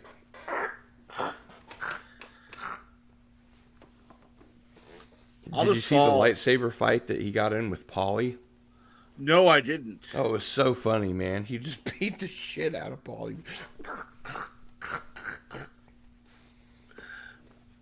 I think I'll just surrender. You could be the referee. You can watch. Just impale me now. Get it over with. Let's see if I can call up the. Let's see if Hillary this morning will let me call up this certain page. And Hillary and I would like for the American people to know that we appreciate all your support, especially with that blue dress that I had dry cleaned for Miss Lewinsky. And I did not have tacos with that woman. Every time I do a Bill Clinton, invariably it turns into a Jimmy Stewart. Mary, don't you know who I am, Mary? Captain Trek will just have his phaser rifle. Yeah, as soon as he sees us coming, he'll just be like, pew, pew. And won't be practice either. Rifle. I do need a phaser rifle. That would come in so handy. Do you know, is the roastery still around? I don't know. That's in something town. Smithtown, Smithville. I know there's a place in Smithville. Ever since the lockdowns, a lot of places have either gone or changed their hours. That kind of thing. This was the place that was next to the science store. You know, like a block away, there was a science store that had like dinosaur model kits and the Invisible Human, and it was, what was it called? It might have been called the Science Store. I don't know. I'm sorry, Raquel. I'm dominating the conversation. Jump No, on you're in. good. Jump on in whenever you like. I just checked my order and I get my PS4 today. Yay! Awesome. That is so awesome. You'll definitely have to be.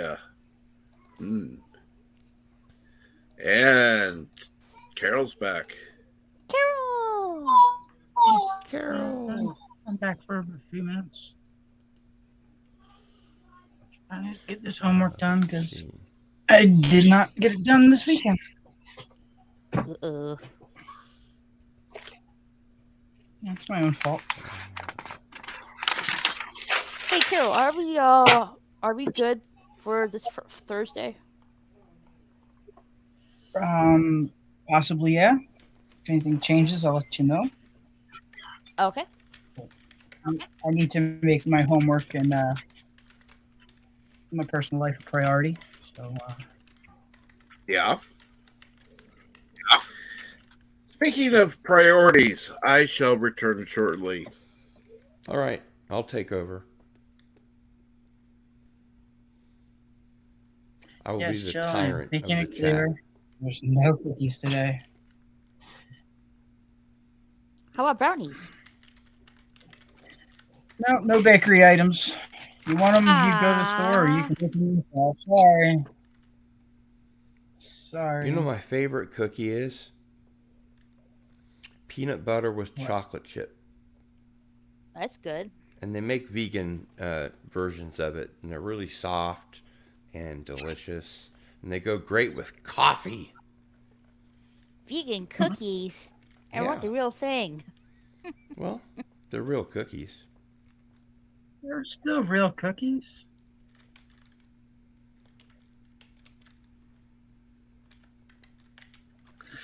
I apologize for that. After drinking 2 cups of coffee and a liter of water, yeah, I needed a break. And good morning, Bees Drive-In.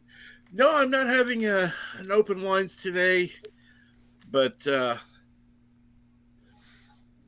I'll definitely be doing that Friday.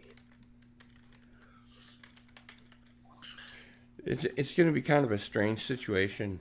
I keep plugging at this event, Masters of the Genre. I don't mean to, but it's going to be interesting because I'm a member of his Patreon, so he's going to give me a call about an hour before the show, Masters of the Genre, and he's going to work with me on a treatment for a screenplay that I have and give me some feedback, and then we're going to do the show. So I'll get all defensive, and then I'll just be cowering in the corner for the show. I'm kidding. You know who? Do you know Chris Knight? I know of him. I've said hi to him a lot. He's a good guy. Kansas City as well. So. Oh, really? Yep. Cool, man. We ought to get together our own little Fandom Menace group and take pictures and live stream. No, that would be fun. Yeah. Go around Kansas City. Hey, have you seen the soccer stadium?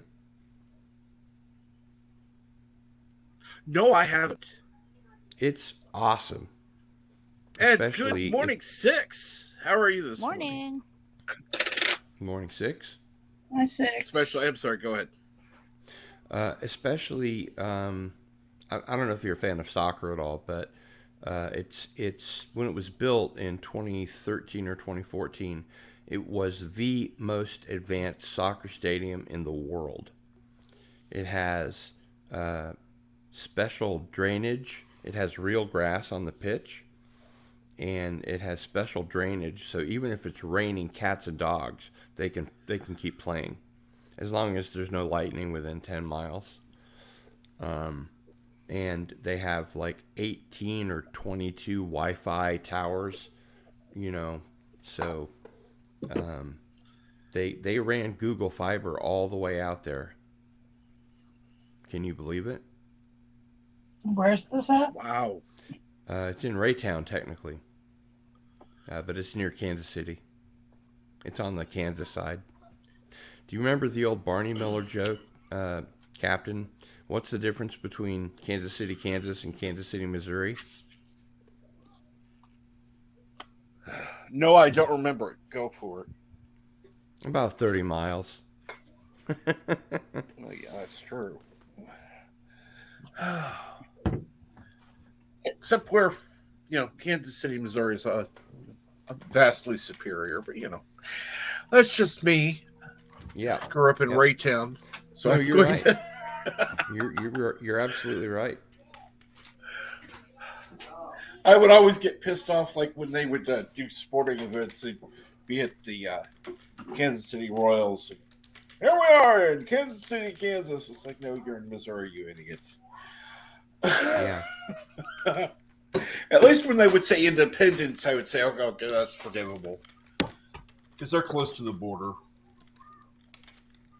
I'd like to see the Kansas City Kings come back, or some kind of an NBA team where the Jayhawks could go when they graduate. See, that's what in fact, I was just thinking about the Kansas City Kings because I was going to mention I'm old enough to remember the Kansas City Kings existing. They had the Royals, the Kings, the Chiefs. We also have the Comets. Had the Comets. Yeah, now it's Sporting Kansas City. I'm a Sporting Kansas City nut.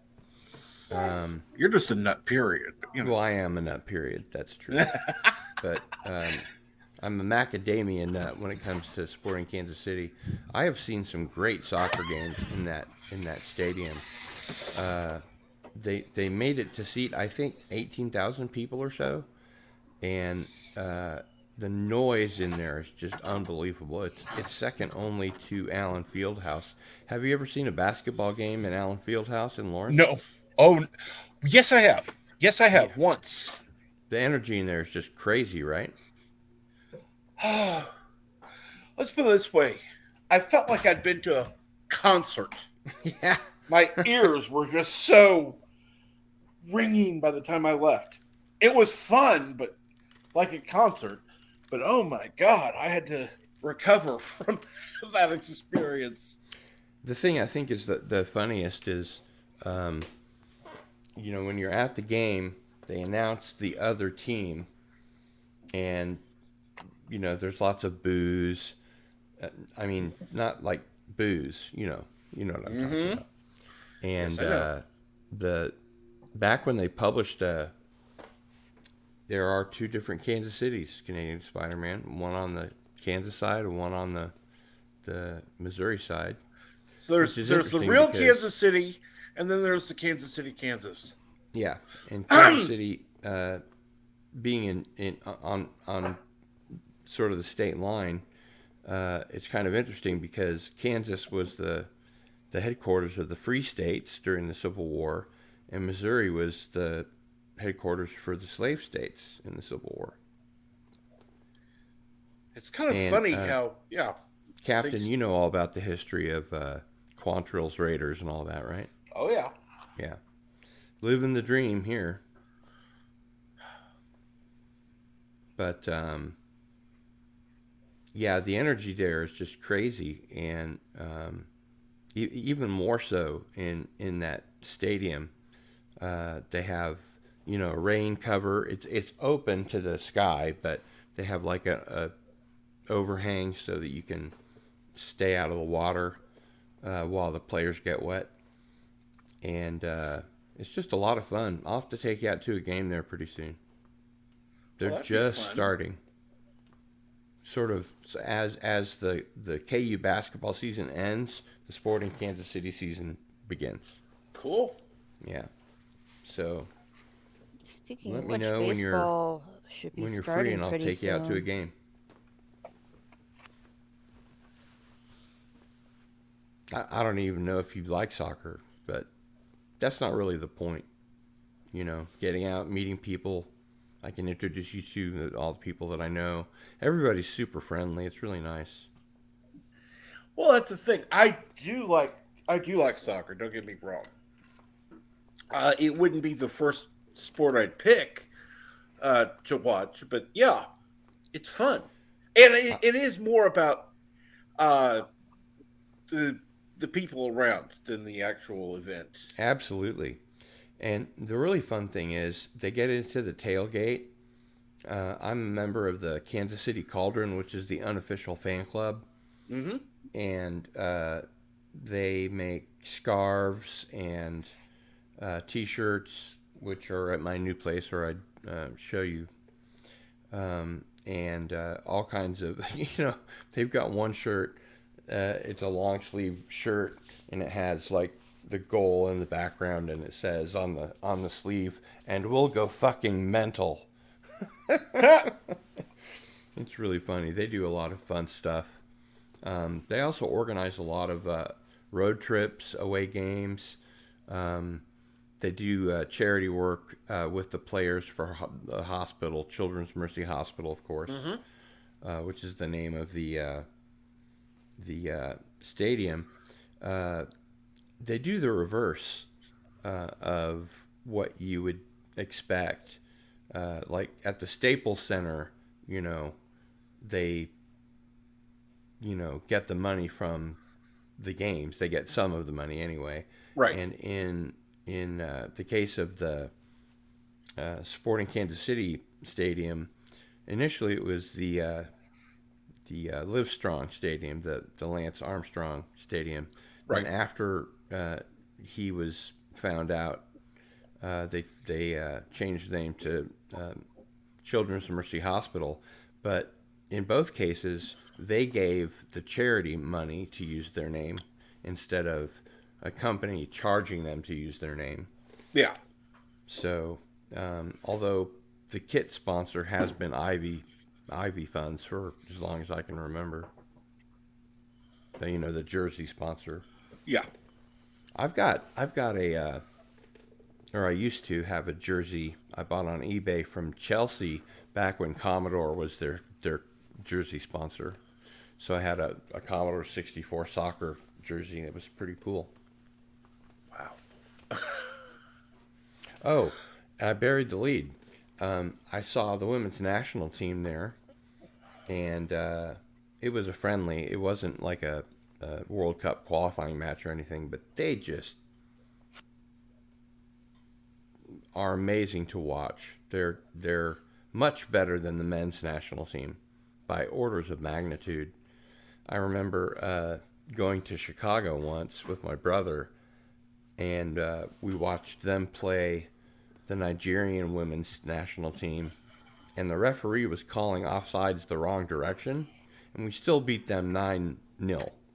Wow. I don't know why the referee was calling everything the wrong direction, but we still beat the tar out of them. And that right there is amazing. Yeah. Getting And then calls I saw them again, and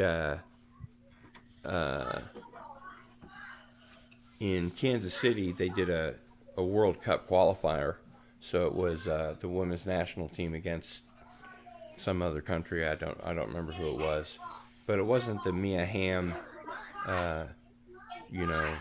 team. It was the one after that. I don't remember her name now, but they still cleaned the clock of whoever it was they were playing. Oops. Which is interesting because, you always hear in sports, men in particular deride women's sports and, say that, the women aren't as good as the men, and they have different 3-point lines for, the basketball court and stuff like that.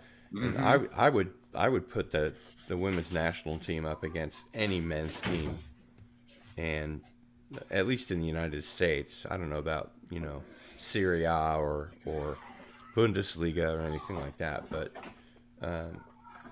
until the men's national team can beat the women's national team.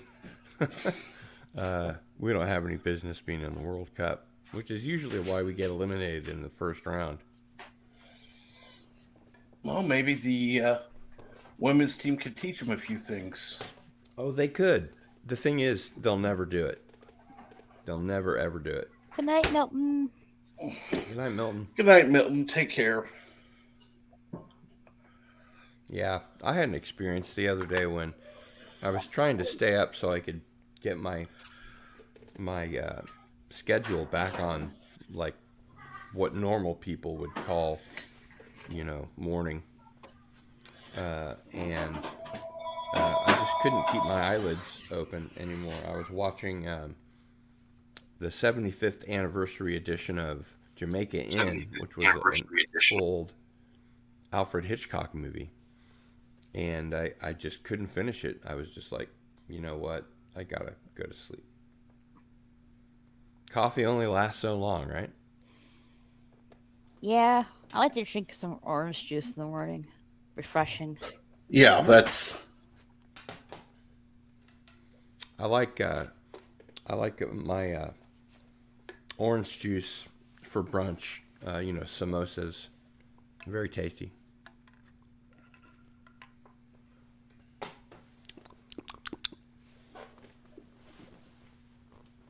You ever had a samosa, Captain? No, I haven't. You know what it is? I can't think offhand. It's orange juice mixed with equal parts of champagne for your brunch drink. Oh, then yes, I have had it. Oh, cool. They're pretty tasty. Good morning, Mountains of Elysium. Good morning.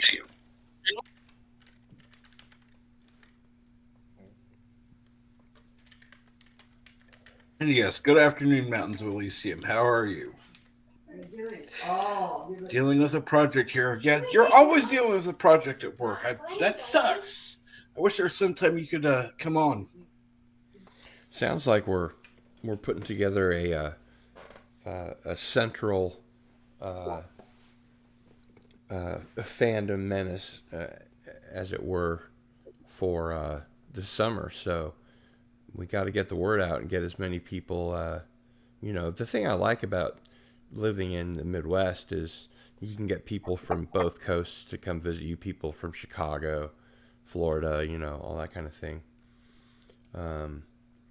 Back in the day, before the pandemic hit, I was planning DoomCon, which was going to take place at the Alamo Draft House in Austin, where Doomcock has his forward base. And I sent him a bunch of examples of, what we could do and sort of an itinerary, just as like an idea. So he could, really sing, the Frank Sinatra songs and the stuff that he can't sing on his channel. And, everybody could meet him and he'd wear his wrestler's mask so he wouldn't have to deal with the face reveal. And do a little stand up, do what he does, and then kind of like the Jerry Lewis telethon, bring in some other, comedians and maybe a band or something like that. And on Sunday, it would be like a 3-day weekend thing. And on Sunday, I was thinking it would be cool to watch like a media barrage of different cool older science fiction movies like Forbidden Planet and stuff like that. Because at the Alamo Draft House, they could get pretty much whatever you wanted. It might be cost prohibitive, but they can get it. So I was thinking about renting the Kansas City Alamo Draft House for the weekend, and then making the tickets and setting the itinerary, and then this very convenient pandemic hit. So I'm also in charge of putting together the Doomcock Sings album, which I need to get after. I've got all the songs. I just need to have Mexican Iron Man help me. Actually, he used to be a DJ. I don't know if you guys knew that, but he has all the materials necessary for Pro Tools or Pro Sound, and he'd be able to, really rock the house with the music and make sure the PA worked, well, and just I think it'd be really cool to have, us and Mex and Iron Man and Doomcock and everybody down in Austin, so that Doomcock wouldn't have to, he'd be able to sleep in his own bed. We'd all have to get a motel, but it'd be a lot of fun. It'd be like, kind of a after party like we used to have at the Star Trek conventions and stuff. Fill up a bathtub full of ice and beer, stuff like that. Morning, Jedi Bill. Good morning, Jedi Bill.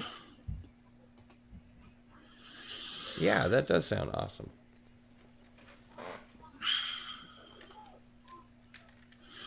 I apologize, by the way, for missing your show, Jedi Bill. That actually took place when my eyes were getting so tired I had to go to sleep. But please keep asking. Eventually, I will be on the show, and hopefully, I'll be able to return the favor. Like I said, I'm going to be doing the Sunday show, the Cardinalson and Friends Trivia Smackdown again. I had to sacrifice that so that I could move, because my as you're aware, Captain, my chronic pain makes it difficult to have like a moving day. I would kill myself. So I've just been taking small loads over, and I think it'd be a lot of fun to have you there. I appreciate that. That sounds like fun. Yeah. Meet some of my friends. Meet some central area YouTubers and stuff. Maybe that would be fun. Watch a cool movie or two. Yeah, show you where I live. I'm sure you've been to Lawrence.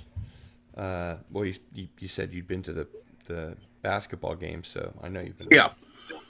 But this is kind of on the east side. It's a really out of the way, quiet neighborhood. I have my drums all set up. I talked to the leasing agent before I got involved with the house and the neighbors, and they were all cool with me practicing the drums and maybe eventually jamming there. I'd like to actually get another band going after all these years of not having played in a band. When my mom passed, I got a small inheritance from her, most of which I spent on a drum set. And I have a picture of it, actually, if you'd like to see it. Sure. I got it ready for Anti-Derivative Jill because she was curious about seeing it. I'll go onto the desktop here and look for drums.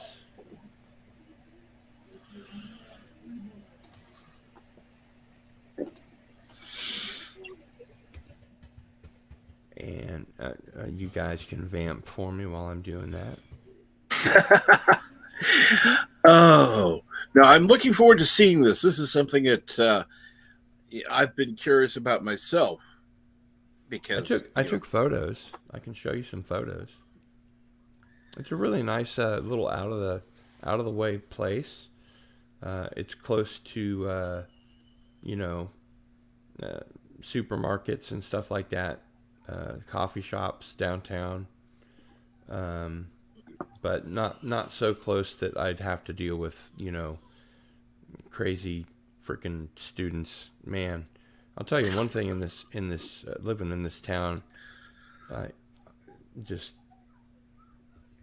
can't abide is all the students just drive me crazy. It's like rich kids from Chicago that don't have grades good enough to get into Drake come here. And they're super polite when they get here when they're freshmen, and then they take over and they think that the city belongs to them, and they call you all kinds of names and stuff. They go from really polite to really not. Well, I've been fortunate in the fact the people that I've met have all been nice. So from Lawrence? Yes. Yeah. Of course, most of the people that I met that went there were either from Kansas or Missouri, so they weren't the super rich elite whatever that couldn't Snobby. get into. Yeah. Yeah. Let's see here. I'm gonna open this location. I know you guys are on pins and needles. Absolutely. Looking forward to seeing this. Let's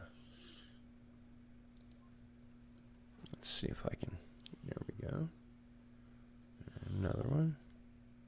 That one's so blurry you can't even tell what it is.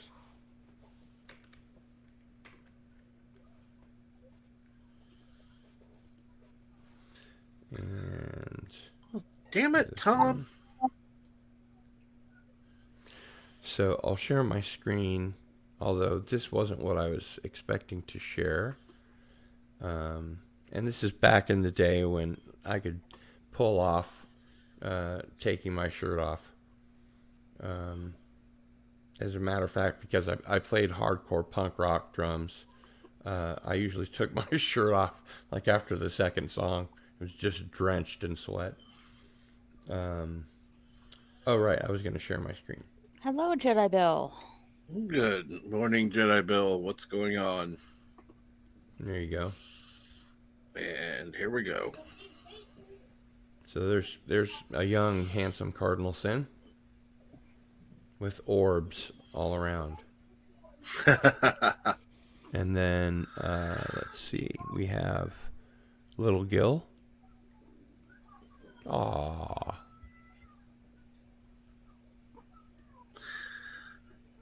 Yeah. What age would that be? I think I've got my Aquahawks shirt on, and I was on the swim team between ages of 4 and 11. It was 7 years between 4 and 11. So that's probably a grade school photo. Cool. It looks like I have red hair. Yep. That's really weird. I remember having platinum blonde hair because on the swim team, the chlorine, would bleach your hair, and the sun didn't help, and it would be like night and day if you saw photos of me when I was really little. You wouldn't think it was the same person. Let me see if I can find the one I was looking for originally. Just go to the C drive. Maybe it's in pictures. I'll try that first. I hate Windows 10. Mm-hmm. Pictures. Okay, here we go.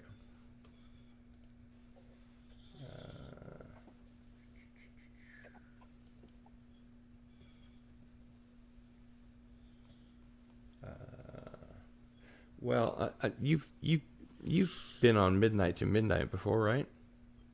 I watched. Yep. Yeah, you've seen me play drums. Mm-hmm. or video anyway. Right. Where is my drum set? I have to search again.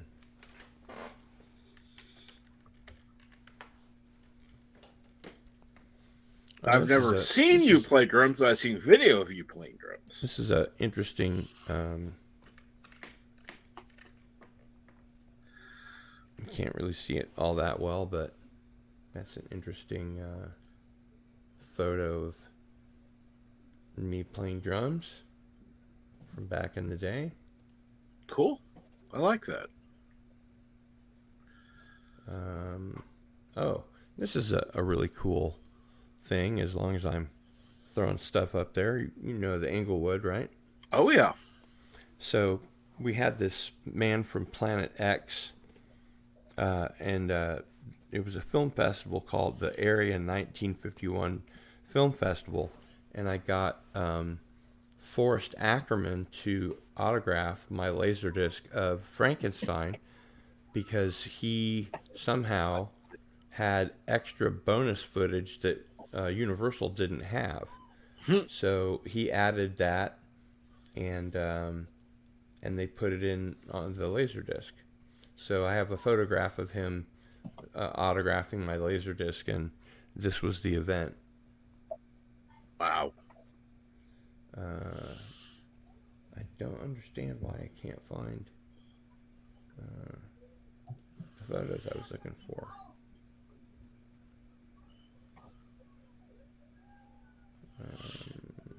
Maybe it's here.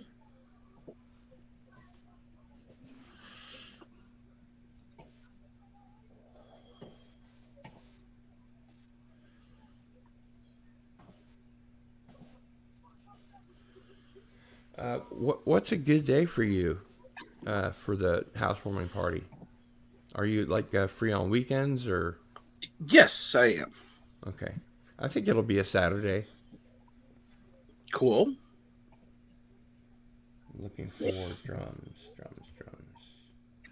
Oh, I know. I should be looking somewhere totally different. Don't need that.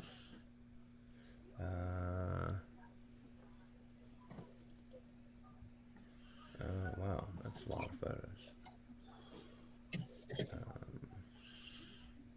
I also take a lot of photos. I do a lot of art and digital art, and it usually starts from an original painting or original photo or an original drawing, and then I do the Photoshop thing. And oh, here we go. These are the ones I was looking for. These are not the droids you were looking for. So this was the best drum set I ever had in my life. This was a Tama drum set with Sabian cymbals, which was my dream set. Mm-hmm. And I have a really sad story about this drum set, which I will relate. So after my mom passed, like I said, I got this small inheritance, and my my sister knew a couple that owned a music store that was going out of business, and every day the prices would go down like 10%. Mm-hmm. And I had my eye on this drum set that was bigger than this. This is like the medium set, but it was too expensive, and I had my eye on a smaller set. And you know, somebody beat me to the middle one, and a couple days later, this one became affordable. So I bought that drum set, and then I bought all these cymbals here. I bought brand new.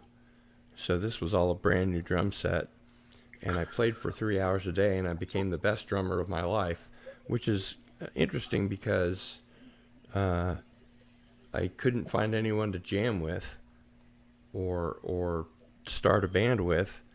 So I just rehearsed for like 3 hours a day, and I listened to the most difficult music I could find that I enjoyed, which ended up being Echo and the Bunnymen, strangely enough.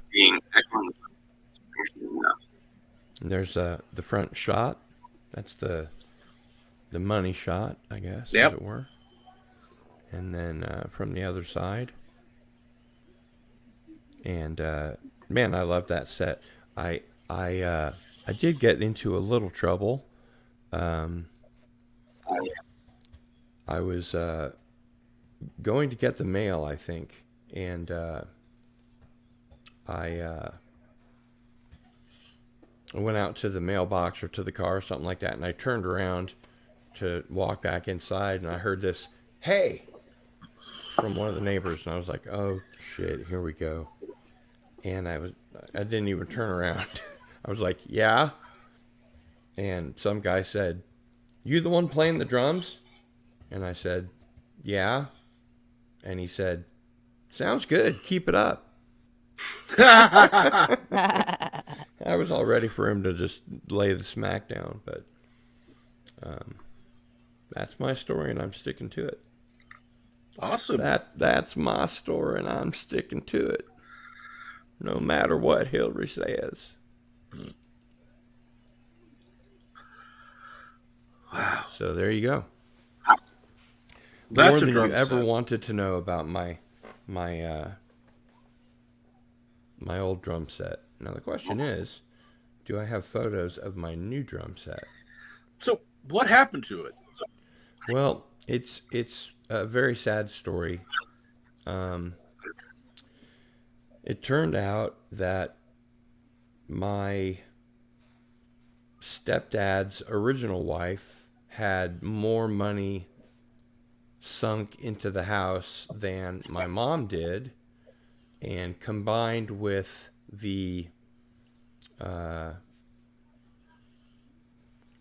shares, I guess you would say, of her sons, she had ownership of the house and gave me zero notice. She just kicked me out after I was the primary caregiver for her first husband. When she was totally estranged. I mean, it was the first time I'd ever met her, and she was at the funeral, and she was crying and thanking me for taking care of him, and he died of cancer and everything. And then I get this note that I have to be out, like within a day, like 24 hours notice. I have to have everything out, and I didn't have any money, and I had to sell the drum set to like the place that was open because I wouldn't have any place to live. I had to sell it for enough money to like pay a deposit on rent. Mm-hmm. And if I didn't have a drum set, if I didn't have a place to live, I didn't have a place to put the drum set. So I ended up selling this like $9,000 drum set for like $450. That day. I couldn't like go around and shop around and see if I could get a better rate from a pawn shop or something like that. It just they pulled the rug right from underneath me, and that's one of the great regrets of my life, because that was my favorite drum set. I loved it. But the one that I have now is very good. It's mostly used, but it looks new and it sounds great. I'm really happy with the way it sounds. I just need one more crash cymbal and one more stand, and it'll be in more or less the same configuration as the drums I just showed you. It just won't be as spiffy.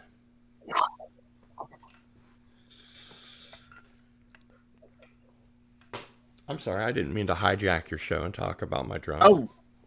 Oh, I've been asking you about it, and I've been wanting to hear about it. So yeah. It was fun. The first time I brought it home and set it up, I was so happy to have a drum set again that I played for 3 hours, and then I couldn't move. When I tried to get up out of my chair, I was like, ow! And I used my mom's walker to get around after that for a couple of days. and then I took it a lot easier and I backed way off, and I worked my way up to getting all the little muscles that you need, in your arms to do everything. And, when you're a drummer, you learn how to segment your body into different quarters. So you've got your left half and your right half, and your bottom half and your top half. I did that wrong, sorry. And then you have just independent movement, of 4 extremities. Plus, I sang, so I was doing 5 things at once, and it just becomes second nature after you practice, just like anything else. Right. And the new house that I have is really really cool. It's got a full kitchen. It's got a nice little breakfast nook. I've got the 4K TV set up on a stand, an entertainment center that I bought from Amazon for like $40 on sale. And I'll have the studio. Instead of this, I'll have my new studio upstairs, and it'll have these lithographs that I had dry mounted of some John Carpenter movies, The Fog, and Escape from New York, and Big Trouble in Little China, and then the other one was the Flash Gordon 40th anniversary lithograph. And the lithographs were like $6.99 each online, and because I had them dry mounted, they were like $6.99 to have them dry mounted at Michael's. So the whole thing cost me like next to nothing.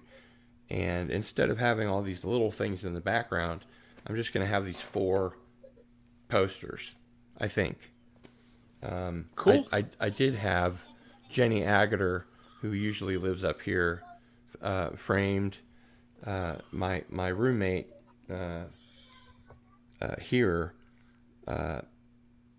brought an electric bike home, and it folded in half, and it had like a slot and a hole, so you could fold it back and lock it. But he took it upstairs, and he like caused a 4-inch vertical slit in one of my paintings. You can see one of my paintings back here. And yeah, I was really upset about that, but I used the frame to frame the Jenny Agater poster that I bought. And then just yesterday I brought home another poster that I might hang up in the studio that's framed, and it's that H.P. Lovecraft Call of Cthulhu thing I was telling you about. So I'm ready to rock and roll. Gonna turn the YouTube up to 11. Yeah. And once I'm done moving, I'll be able to do the Cardinal Sin and Friends Trivia Smackdown, which was, believe it or not, my most popular show by a factor of 10. Yeah. I mean, everybody showed up for that. Not just on the panel, but I mean, we had a huge audience. And I'll watch. I'll put it that way. I'll watch. Well, I mean, it's called Smackdown Trivia because when I ask a question, as you're aware, you've seen it, you can either answer the question, or every 2 rounds, you can lay the smackdown on somebody else. So another player that's on the panel, you can have them ask the question, and if they get it wrong, you get a point, and if they get it right, they get 2 points. So it's really a matter of like how you play rather than how much you know. And you know enough about Star Trek and Star Wars and stuff that you'd be just fine. And it's not really about who wins. It's just we have a lot of fun, and then after about an hour of trivia, we just sort of degenerate into, pop culture stuff. People seem Yeah, I to would have really... fun on the after the trivia degenerates into the fun stuff. But me and trivia are not friends. Yeah. Except watching. Let's see. Canadian Spider-Man said, DoomCon, yes. DoomCon, yes. So, I really do need to... Stargate really... Yeah, Gab Stargate mentions that he loved the SmackDown trivia. Yeah. Yeah, the SmackDown trivia is fun. But the biggest problem I had was with Live at the Love Shack. He wouldn't stop talking when it was other people's turns. You know, I'd be like, okay, this is your question. Everyone else be quiet. And he just wouldn't stop talking. So, he's not like on my shit list or anything. I kind of sent him a DM about like, here's what you could do to, you know, get back on the panel. And needless to say, I haven't heard from him since. Well, let's put it this way. I like Love Shack, but yeah, he's one of the people that tends to talk. No, I like him just fine. It's just he engages his mouth sometimes before he engages his brain, which I'm guilty of personally. So I was going to say, you know, there are a number of people in the community who do that. So it's not like he's the only one. And because I don't want to offend anybody, because you know, I like him. Sometimes, sometimes some of the posts he makes on Twitter are a little weird. The first time he played SmackDown Trivia, he won by a landslide. He had like 17 points, and I think the next person, the second place went to, what's his name? My good friend, Mr. Garibaldi. Why can't I not remember? Oh, Ivan Ivanovich came in second with like 11. So Live at the Love Shack just nailed it. But I'm not sure if he was using Google to answer questions or not, because he was on his phone. I guess because he was on his phone, he probably wasn't. That'd be harder to do on a phone. Yeah. No, I know that there have been people that have done other trivia stuff that I suspect have used more creative means of answering the question than just their own personal knowledge. Well, I tell people but without before proof, the show, I can't. Yeah. If I hear keyboards clacking, that's going to be a problem. So, generally, I think people play by the rules. I think people like to play by the rules.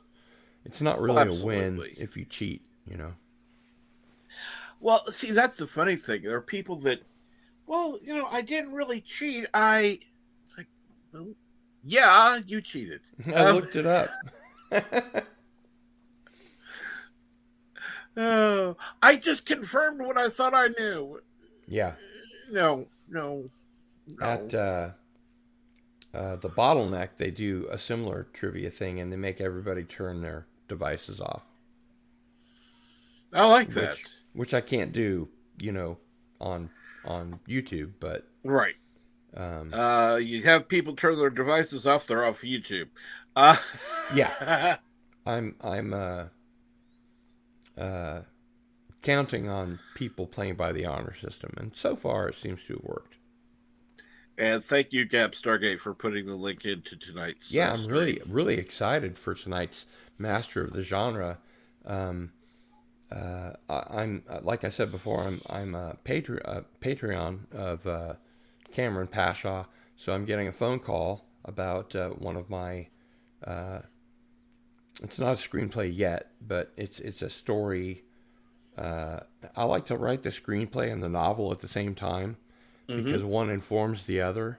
and the screenplay tends to have a lot less information than the book. Right.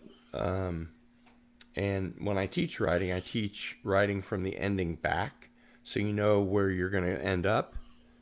And I talked to Cameron about that last time. And so today we're going to talk about, it's called Body of Work, and its working title is Occult Blood. And it's a story about a kind of a cosmic horror, kind of like a Lovecraft story, about this Jewish coroner that gets these bodies that come across his slab, and they're tattooed in a very specific way, where they're tattooed by a pin that raises a single drop of blood, and it has all these mystical, signs all over the body. And the way that the victims are murdered is they're tortured to death with these little blood tattoos. It takes forever to do. So presumably they're drugged or something like that. And it takes 1,000 of these sacrifices to open the gate so that the great old ones or the elder gods or whatever can come forth and wreak havoc. And so the Jewish coroner goes to the sheriff, and the sheriff, as it turns out, is on the take. So he's like, you don't try and solve crimes, and I won't cut up bodies. And it's kind of generic, but I like generic. It'd probably be a B movie. But I'm excited to get Cameron's feedback about it. Well, there's nothing wrong with B movies. No, I love B movies. My brother's an actor exclusively in B movies. And good morning, Darius Munchausen. Good morning.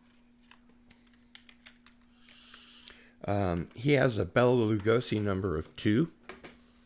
You're familiar with the 6 degrees of separation? Yes. The concept of everyone knows Kevin Bacon, six people away. Mm-hmm. And my brother acted in a movie with Conrad Brooks, who was in Plan 9 from Outer Space. And he was, Bela Lugosi was in the movie for maybe 20 seconds. So he's got a Bela Lugosi number of 2. Which is kind of cool. It's funny.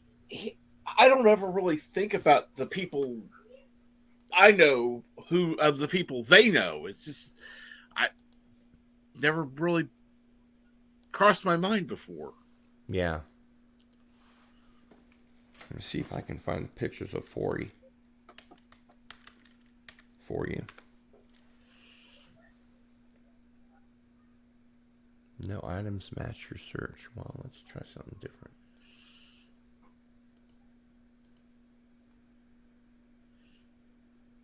And trust me, Gap Stargate, if half the people shared out the stream, and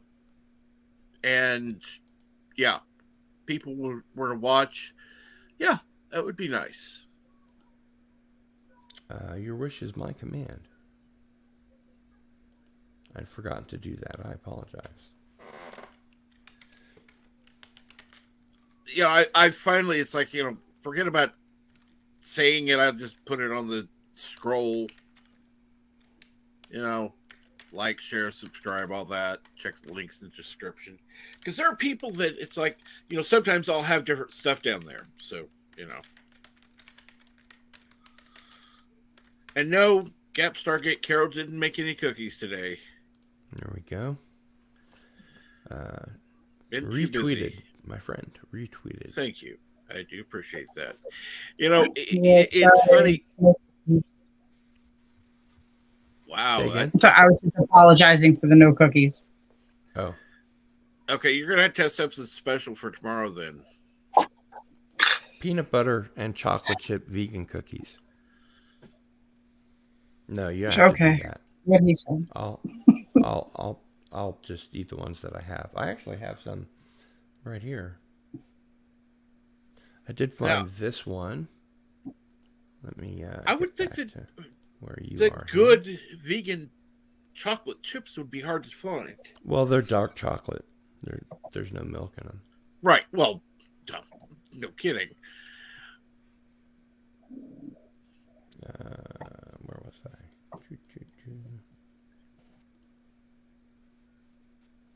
My question is, how would you have a vegan milk chocolate? You can't. It's all dark chocolate. But I mean, there's got to be a way to actually. It wouldn't be milk, obviously, but I mean, it would, appear lighter, not be, not look like dark chocolate, but be dark chocolate, if that makes any sense. Yeah. So here, I have a photo of my brother and Forrest Ackerman, who was Mr. Sci-Fi. He coined the term sci-fi. And I'm looking for the ones where he was signing my Laserdisc, but you can put that one up if you want. That's my brother on the right, and Forrest J. Ackerman, the publisher of Famous Monsters of Filmland, on the left. And I believe that Englewood still holds the record for the largest indoor screen. It's 5 stories high. Wow. 50-foot screen. And watching movies there is great. Have you been to the Englewood? Yes. Yeah. They've showed some great films there. In fact, I watched... oh, here we go. What was it? I've seen Gone with the Wind. I've seen... oh, crap. What is it? Wizard of Oz. Mm-hmm. Wizard of Oz, I'd only seen on TV. Ever. Yeah, me too. I saw it on the screen, this huge ass screen. It's a whole different experience. Oh, I'm sure. It is a whole different experience. It's just like, oh my god! And to see when it goes into color, it's amazing. So that's Forrest Ackerman signing my Laserdisc. Mm-hmm. And this is Forey, my brother Ari, and me, back when I was hipster, I guess. Yeah. Had a little goatee going. And then this is the two of us hamming it up for the photo. Of course. And then he's looking, I'm showing, I have a This Island Earth t-shirt on, and I'm showing him where it says he contributed bonus material to the Laserdisc, because he had forgotten about it. I mean, when you're Forrest Ackerman and you're that age, R.I.P., you don't remember everything. So, there you go. That is cool. And I've done enough sharing for one. For one show. You guys share. Oh wow. I've been a sci-fi fan since I was a little kid. I remember, Captain, I think I mentioned this to you before. I remember I was too young to get into a lot of movies. Mm-hmm.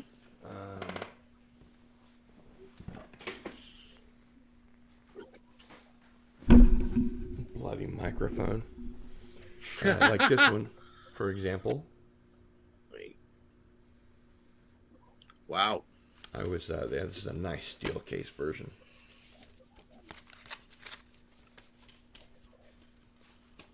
Ultra HD.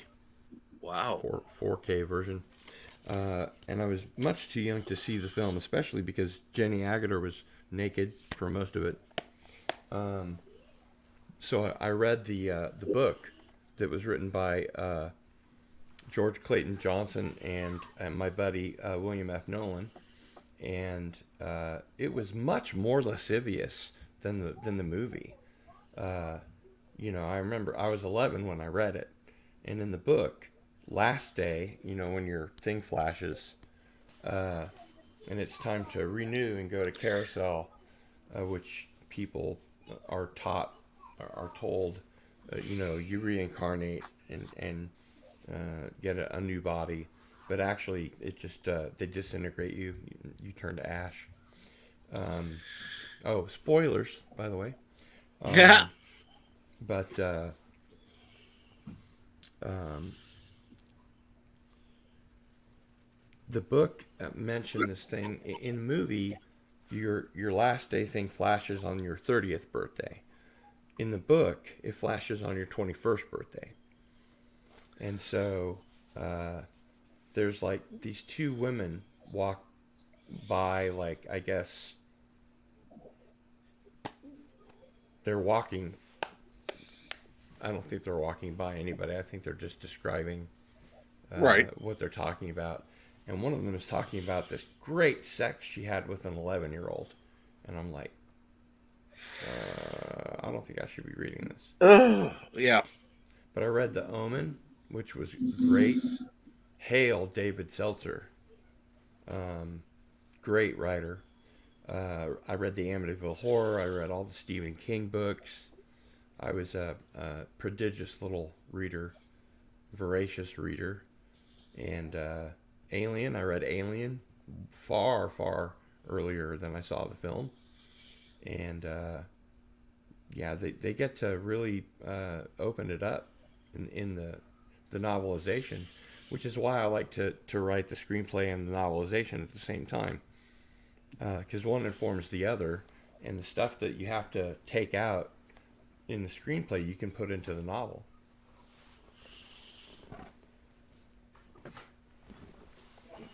How come every time I come on your show I end up doing all the talking? That's a good question. Well, see, I hate to interrupt you because I know that if you're interrupted, a lot of times it'll distract you. You'll be in the middle of something, and then I'll forget. Yeah, I don't want to do that. So I'll just let you talk, and then I tend to just sit here listening, and I'm just so engrossed in the conversation, I just don't speak up. That's something I need to practice doing more. As long as it's entertaining to everybody else, that's cool. Just stop me if I'm going on at the mouth and, nobody cares. I can't tell. Well, if I thought it was, wasn't important, I would just, oh, yeah, whatever. But, first of all, I haven't taken my ADHD meds yet. First of all, it's my channel, so what I find interesting is what I went on. There you go. And I honestly don't mean to dominate. I'm good at it. I know. It comes naturally. Well, there are some people that can do that in a way that isn't so controlling. You dominate the conversation, but you don't try to control it ultimately. Right. And there are people that don't have that skill down. Well, hopefully I recognize when I've, gone too far enough, whatever. It'd be interesting if we get this, this thing together. If we actually could get a meetup together, because that would be nice. I know there are others in the area that I think it'd be cool just to hang out, you and me. Well, yeah, but I'm talking. You were talking about having more people. Yeah. At another time. Mid-America Con. Yeah. As a matter of fact, the 2016 WorldCon, the World Science Fiction Convention, was called Mid-Americon 2 because the first one that they had back in the 70s in Kansas City was called Mid-Americon. So we can call it something else. I'm sure we could come up with a good name. Do you fall into the camp anywhere of the Fandom menace? I would say I do. Are you at least associated with the Fandom Menace, sort of. Yes. Yeah. I know Chris Knight is Fandom Menace, so yeah, And he lives I definitely nearby? associate. Yeah, Cool. he lives up north. He lives in North Kansas City. Oh, But does he live in the Northland like Gladstone and that? yeah, I've been to that shopping place that they have up there, that shopping center. What is it called? yeah, it's been so long ago I since don't I've been up remember. there. I don't remember. But they have like a Been Hot up there. Topic there and all different kinds of outlet stores and things like that. It's pretty cool.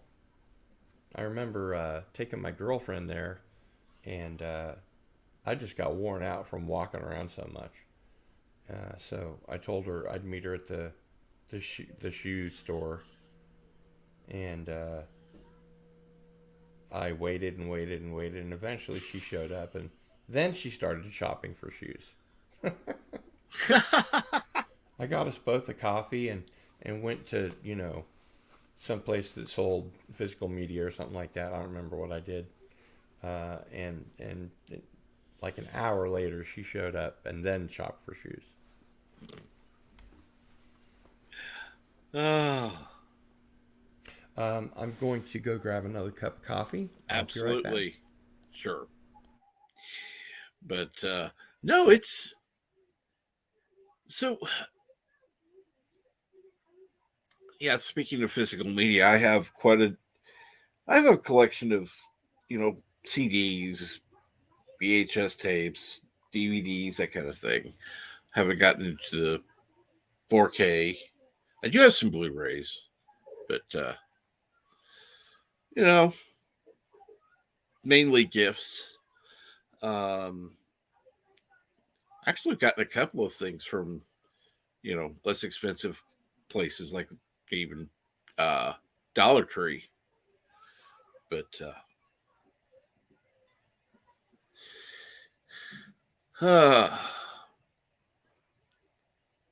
let's see here. Gap Stargate says, "Oh my gosh, a collection of DVDs and Blu-rays.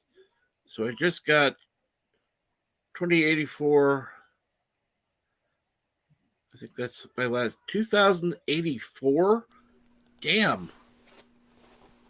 What about 2084? His collection of DVDs and Blu-rays. Uh-huh. That's a sizable amount. That's That's a lot. Dollar Tree. I've gotten hooked on Robert Meyer Burnett's kind of physical media, with the region-free Blu-ray player, DVD player. You can watch discs literally from anywhere. So I can get stuff from Germany, Japan. It'll all play on my player, and it's really opened things up for me. I mean, I don't have a problem watching black and white movies. I love black and white movies, especially noir. I really like. I can tell you, I hate colorized black and white movies. You know what? That technology has come a long way. Originally, yeah, I agree with you. But as computers got better and the people that were doing the colorization got more experience, there are some movies that I've seen that were in black and white that I didn't even know were black and white originally. But subtitles, I read very fast. I don't have a problem with foreign films like Dark. Have you seen Dark? No, I haven't. Dark is awesome. It's on Netflix. Or it was. And it's a German show. I think it was produced. It's a Netflix original, so it must have been made by Netflix Germany. And it's, did you ever see Counterpart? No. Oh man, you got to see Counterpart. J.K. Simmons, great show. Great show. Please write this down. Oh Lord, okay. You'll love it.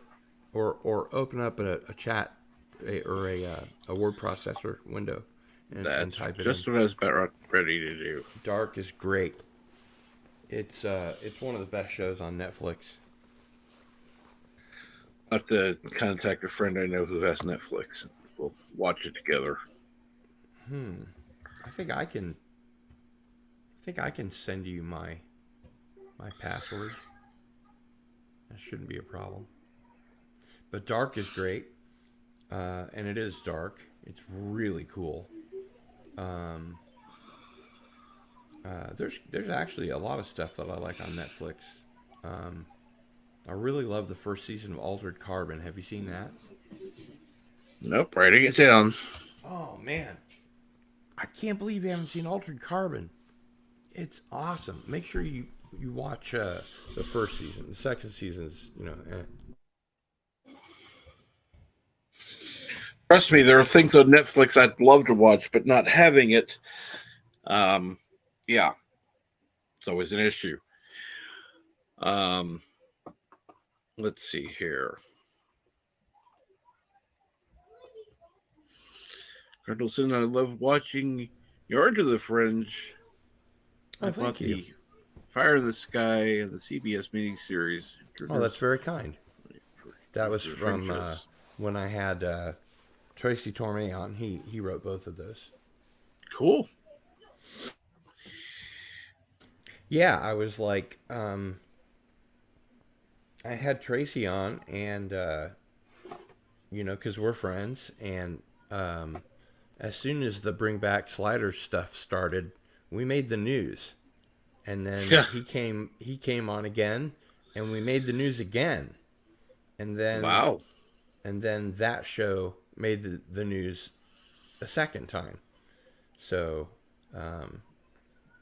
it's been really nice having him on. He's into a lot of the same stuff that I am. Most people that are into science fiction aren't into UFOs, and vice versa. Mm-hmm. Like, I used to put on UFO lectures here in Lawrence, and I used to belong to, gosh, you're old school. Do you remember Metropolis, the BBS? Yes. Yeah. So we had a meeting at this place called King Arthur's on 23rd and Iowa, and we would meet like on Thursdays so that we could see people, we didn't even have avatars back then. It was just chat. And we could meet people face to face. Oh, yeah. And that was always fun. I enjoyed that. It was a much smaller group of people than we enjoy here. But, man, a friend of mine that's no longer with us ran a BBS called Thorny's BBS. His name was Greg Thornhill. And I was a co-sys admin. I was the content co-sys. And we would drink nothing but tequila shots and dominate at one pool table for the entire night. If we drank anything other than tequila, we would lose the table. But all these frat guys would show up, Lawrence being a college town and all. And all these frat guys would show up and want to play for money and stuff. And we're like, okay. Because we weren't sharking, Right. We were happy to take their money. You play every week, and I don't know what it is. There's something about tequila that, makes your focus better. It's like, strangely enough, I was a better pool player after I'd had a couple tequila shots. Maybe it loosened me up or something. Right. And then after you have a couple, then you just drink to maintain. First you drink to get drunk, then you drink just to maintain. And that's the mistake a lot of people, especially freshmen, make, is once they're drunk, they continue drinking to try to get drunk. Yeah. That's the problem. So, yeah, we were happy to take their money. Actually, we stopped playing for money because we thought that it was not fair. So we played for a drink a stick. And back then, man, I remember one game I played at the Bottleneck. The Bottleneck used to have free pool in the afternoons. So when they opened up, they would have some business, and the pool tables were free at that point. So I learned a lot at that point. And then one night there was a show at the Bottleneck, and I'm playing pool and trying to impress this girl that I found out later was a lesbian. I don't know why, but I have a thing for lesbians. Don't ask. I don't know. But I've always appreciated women that don't have to put on makeup and don't put on airs and jewelry and stuff. I just like, women as they are. Mm-hmm. But I was trying to impress this one gal because she was really brainy. And she was a nerd. And I just, the way that you project your own idea of who somebody is onto somebody, I was guilty of that. And so I had to get around the 8-ball, and then there were these 2 balls that were on the dot where you break, Mm-hmm. Right. And I called Massey over those 2 balls, and I was going to hit over the 8-ball, and I was going to hit those 2 balls, and they'd both go into the left pocket and the right pocket. So that's the shot that I called, and I made it, which blew me away. And made everybody else think that I was like the world's best pool player. And then I sank the 8-ball. But you only tell the fish stories that are big. You don't talk about the stories that aren't, like out of the comics. You leave out the last part.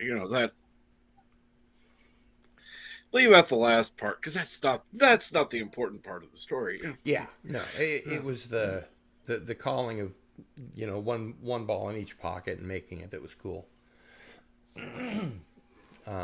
I still to this day am baffled that I did that. But I made sure that girl saw it because I really kind of had a crush on her. Cool. Oh no, she wasn't a lesbian. She was married. That's what the deal was. Might as well have been lesbian. Well, whatever. She was unavailable. Yes. Unattached, as it were. So, but those were back in my punk rock days. Or oh should I say man, my punk rocker days. I'm right. These are still punk rock days for me because I'm still a punk rocker, but I'm also a YouTuber. Absolutely. Mm-hmm. And that's why during Midnight to Midnight, I like to mix them both together. Yeah. Oh, definitely. I love watching it and seeing, the videos of you back in the day, and it's fun to watch. If I set it up in advance, it's cool. But I've had complaints that, oh, you play the same old stuff all the time. Well, there's only so much stuff that I have that isn't, that I've copyrighted, that I can play. I found a new album. It's not a new album. It's new to people on YouTube. Right. I was in a band called the Fish Sticks, Stix. Mm-hmm. And it was a pretty good like college band, post-punk band, really gritty kind of thing. And I'm gonna start adapting those to. First, I'm gonna clean the sound up. Then I'm gonna create video somehow of those, and then I'll play that. So yeah, Sheena is a punk rocker. Good job, Darius. That's a Ramones reference. Absolutely. And so I'll be able to play some new stuff and I'll do a midnight to midnight pretty soon. Awesome. I know Darius is a big fan. Oh. So between Masters of the Genre on Mondays and Into the Fringe on Thursdays and Cardinal Sin and Friends Trivia Smackdown on Sundays, Yep. I'll be back to pretty much a full regimen. Once I get all this stuff moved, and that's my plan, is to go back to all that. And then now that I Am Not a Number is sadly over, I might switch. I think I will switch Into the Fringe from Thursdays to Wednesdays, because Mexican Iron Man is my expert co-host, but he hasn't been able to make it for a long time because he got involved with Midnight's Edge After Dark, and they do something on Thursday nights. So I thought it was him, Tuesdays and Thursdays. Say again? I thought it was Tuesdays and Thursdays. Yeah, well, Thursdays includes Tuesdays and Thursdays. Okay. But I asked him, if I moved it from Thursday to Wednesday, would you come back on and be my expert co-host? And he said, hell yeah. Actually, I think he said, fuck yeah. But he really loves Coast to Coast, and he knows a lot of people. He's actually really surprised at the caliber of guests I've been able to get on Into the Fringe. And he knows a lot of people like David Paulides, if you've heard of him. Yeah. He's like the missing 411 guy. He knows him personally. He's a member of his Patreon. And I don't know if you guys know who Mike Barra is. He co-wrote Dark Mission with Richard Hoagland, the Pyramid on Mars guy. The Fate on Mars. Okay. Yeah. And those two guys wrote a book together, and then Mike Barra has gone on to write lots of other books, and he's a regular on like Ancient Aliens and stuff like that, which I never watch because it's BS, but it's a reality show, but I guess it's fun, like popcorn type stuff. But he's going to be coming on the show. His notoriety is a big deal. I didn't have to go through his agent, but he told me if I did, it would be 4 times as much to get him for 2 hours. And I don't have that kind of money. So exactly. I'm just going through him. And Mexican Iron Man wants me to wait to have Mike Barra on until I'm monetized. And I think having Mike Barra on will help me get monetized. So, I don't know. I think I'm at like 635 subscribers. I don't know offhand. I know it's more than me, and actually, I think you're higher than 635. Somebody told me in chat that they'd been unsubscribed by YouTube and they had to resubscribe. I think it might have been Gap Stargate said that. There have been several people I've been unsubscribed from. It's like, I think one time I was unsubscribed from Midnight's Edge. It's like, I'm a patron. Why would I unsubscribe? Exactly. And I've got to figure out a way to do the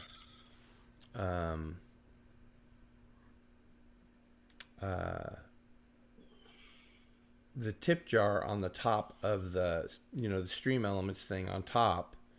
I just can't figure out how to do it. What was it I was looking for? Oh, maybe I didn't mention it, in which case. We did have a fun the other day. I can share this with you if you'd like. sure. We watched Colony 3.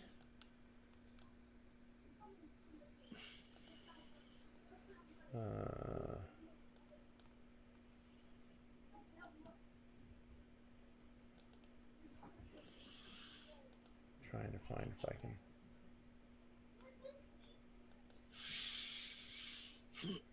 So this ended up being kind of fun. I'll share my screen again. Okay. And so my brother lives in Kansas City. He lives on the Missouri side in West Waldo. Cool. And so that's me and my brother Ari and Rick from the unmutual.co.uk website and Ivan Ivanovich talking about Ice Station Zebra, which I also have a graphic for. Have you ever seen Ice Station Zebra, Captain? No. Really? Really? Great movie. Although I think it depends who you're talking to. It's too long, in my opinion. I think it's a 2.5 hour movie. I think they could shorten it to 2 hours, and you wouldn't miss much. But Rock Hudson's in it. Ernest Borgnine's in it. Patrick McGowan's obviously in it. Now what did I do with the... La-di-da. Let's see. I'm not a number.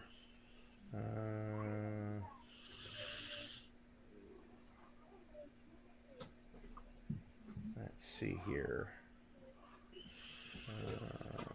Where's number 20? It must be down here. Maybe I can share this. No.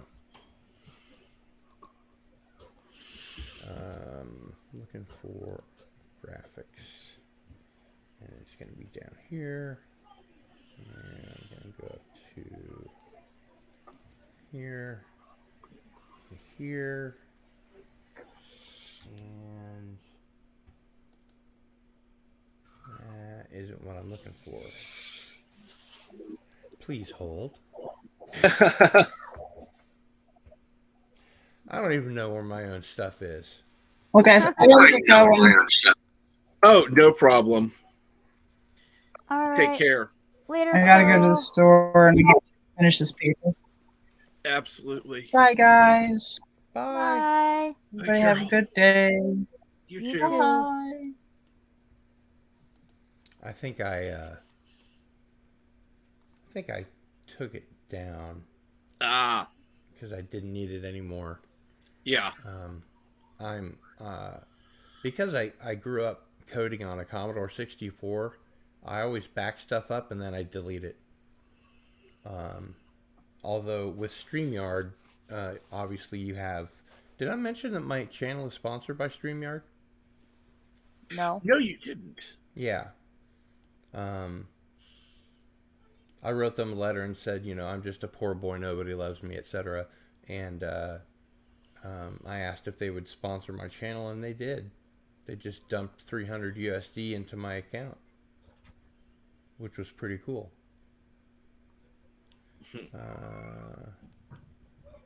Where the heck is that? I don't even know what I'm doing.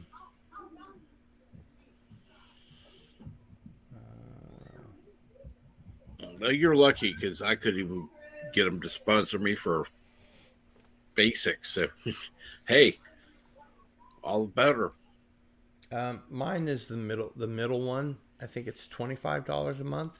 Mm-hmm. And I'd like to move up to the $50 a month version because it allows 1080p. Right. And I have a camera that's 1080p, so I might as well. But I don't want to lose my sponsorship. And I think if I upgraded to that, they'd probably rather have the money. But technically, when you do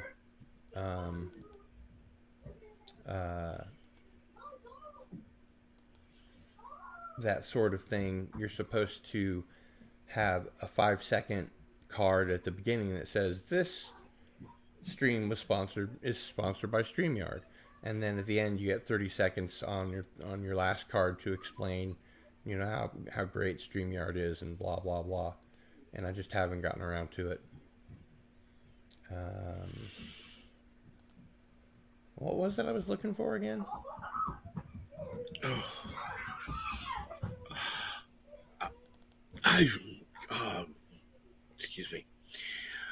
I don't know. We'll have to find out. Here's me in my sporting Kansas City scarf.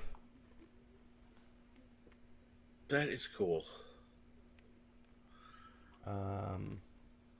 Looks like this is a picture of me from when I was a drummer. Why is it not cooperating? There's a better one.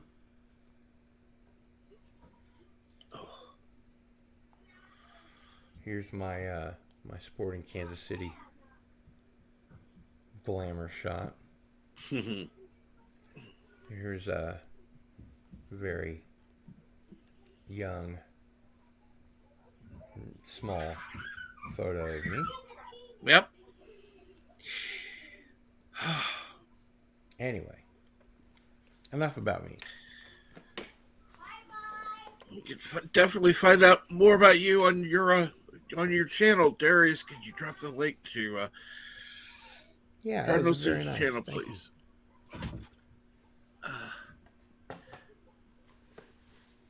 And So when are you going to be on next?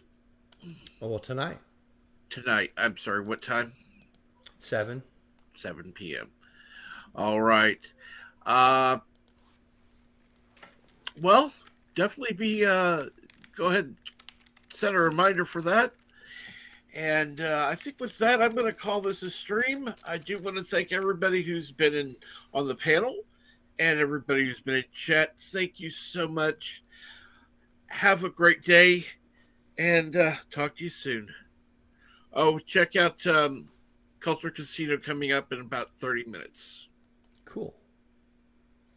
Later,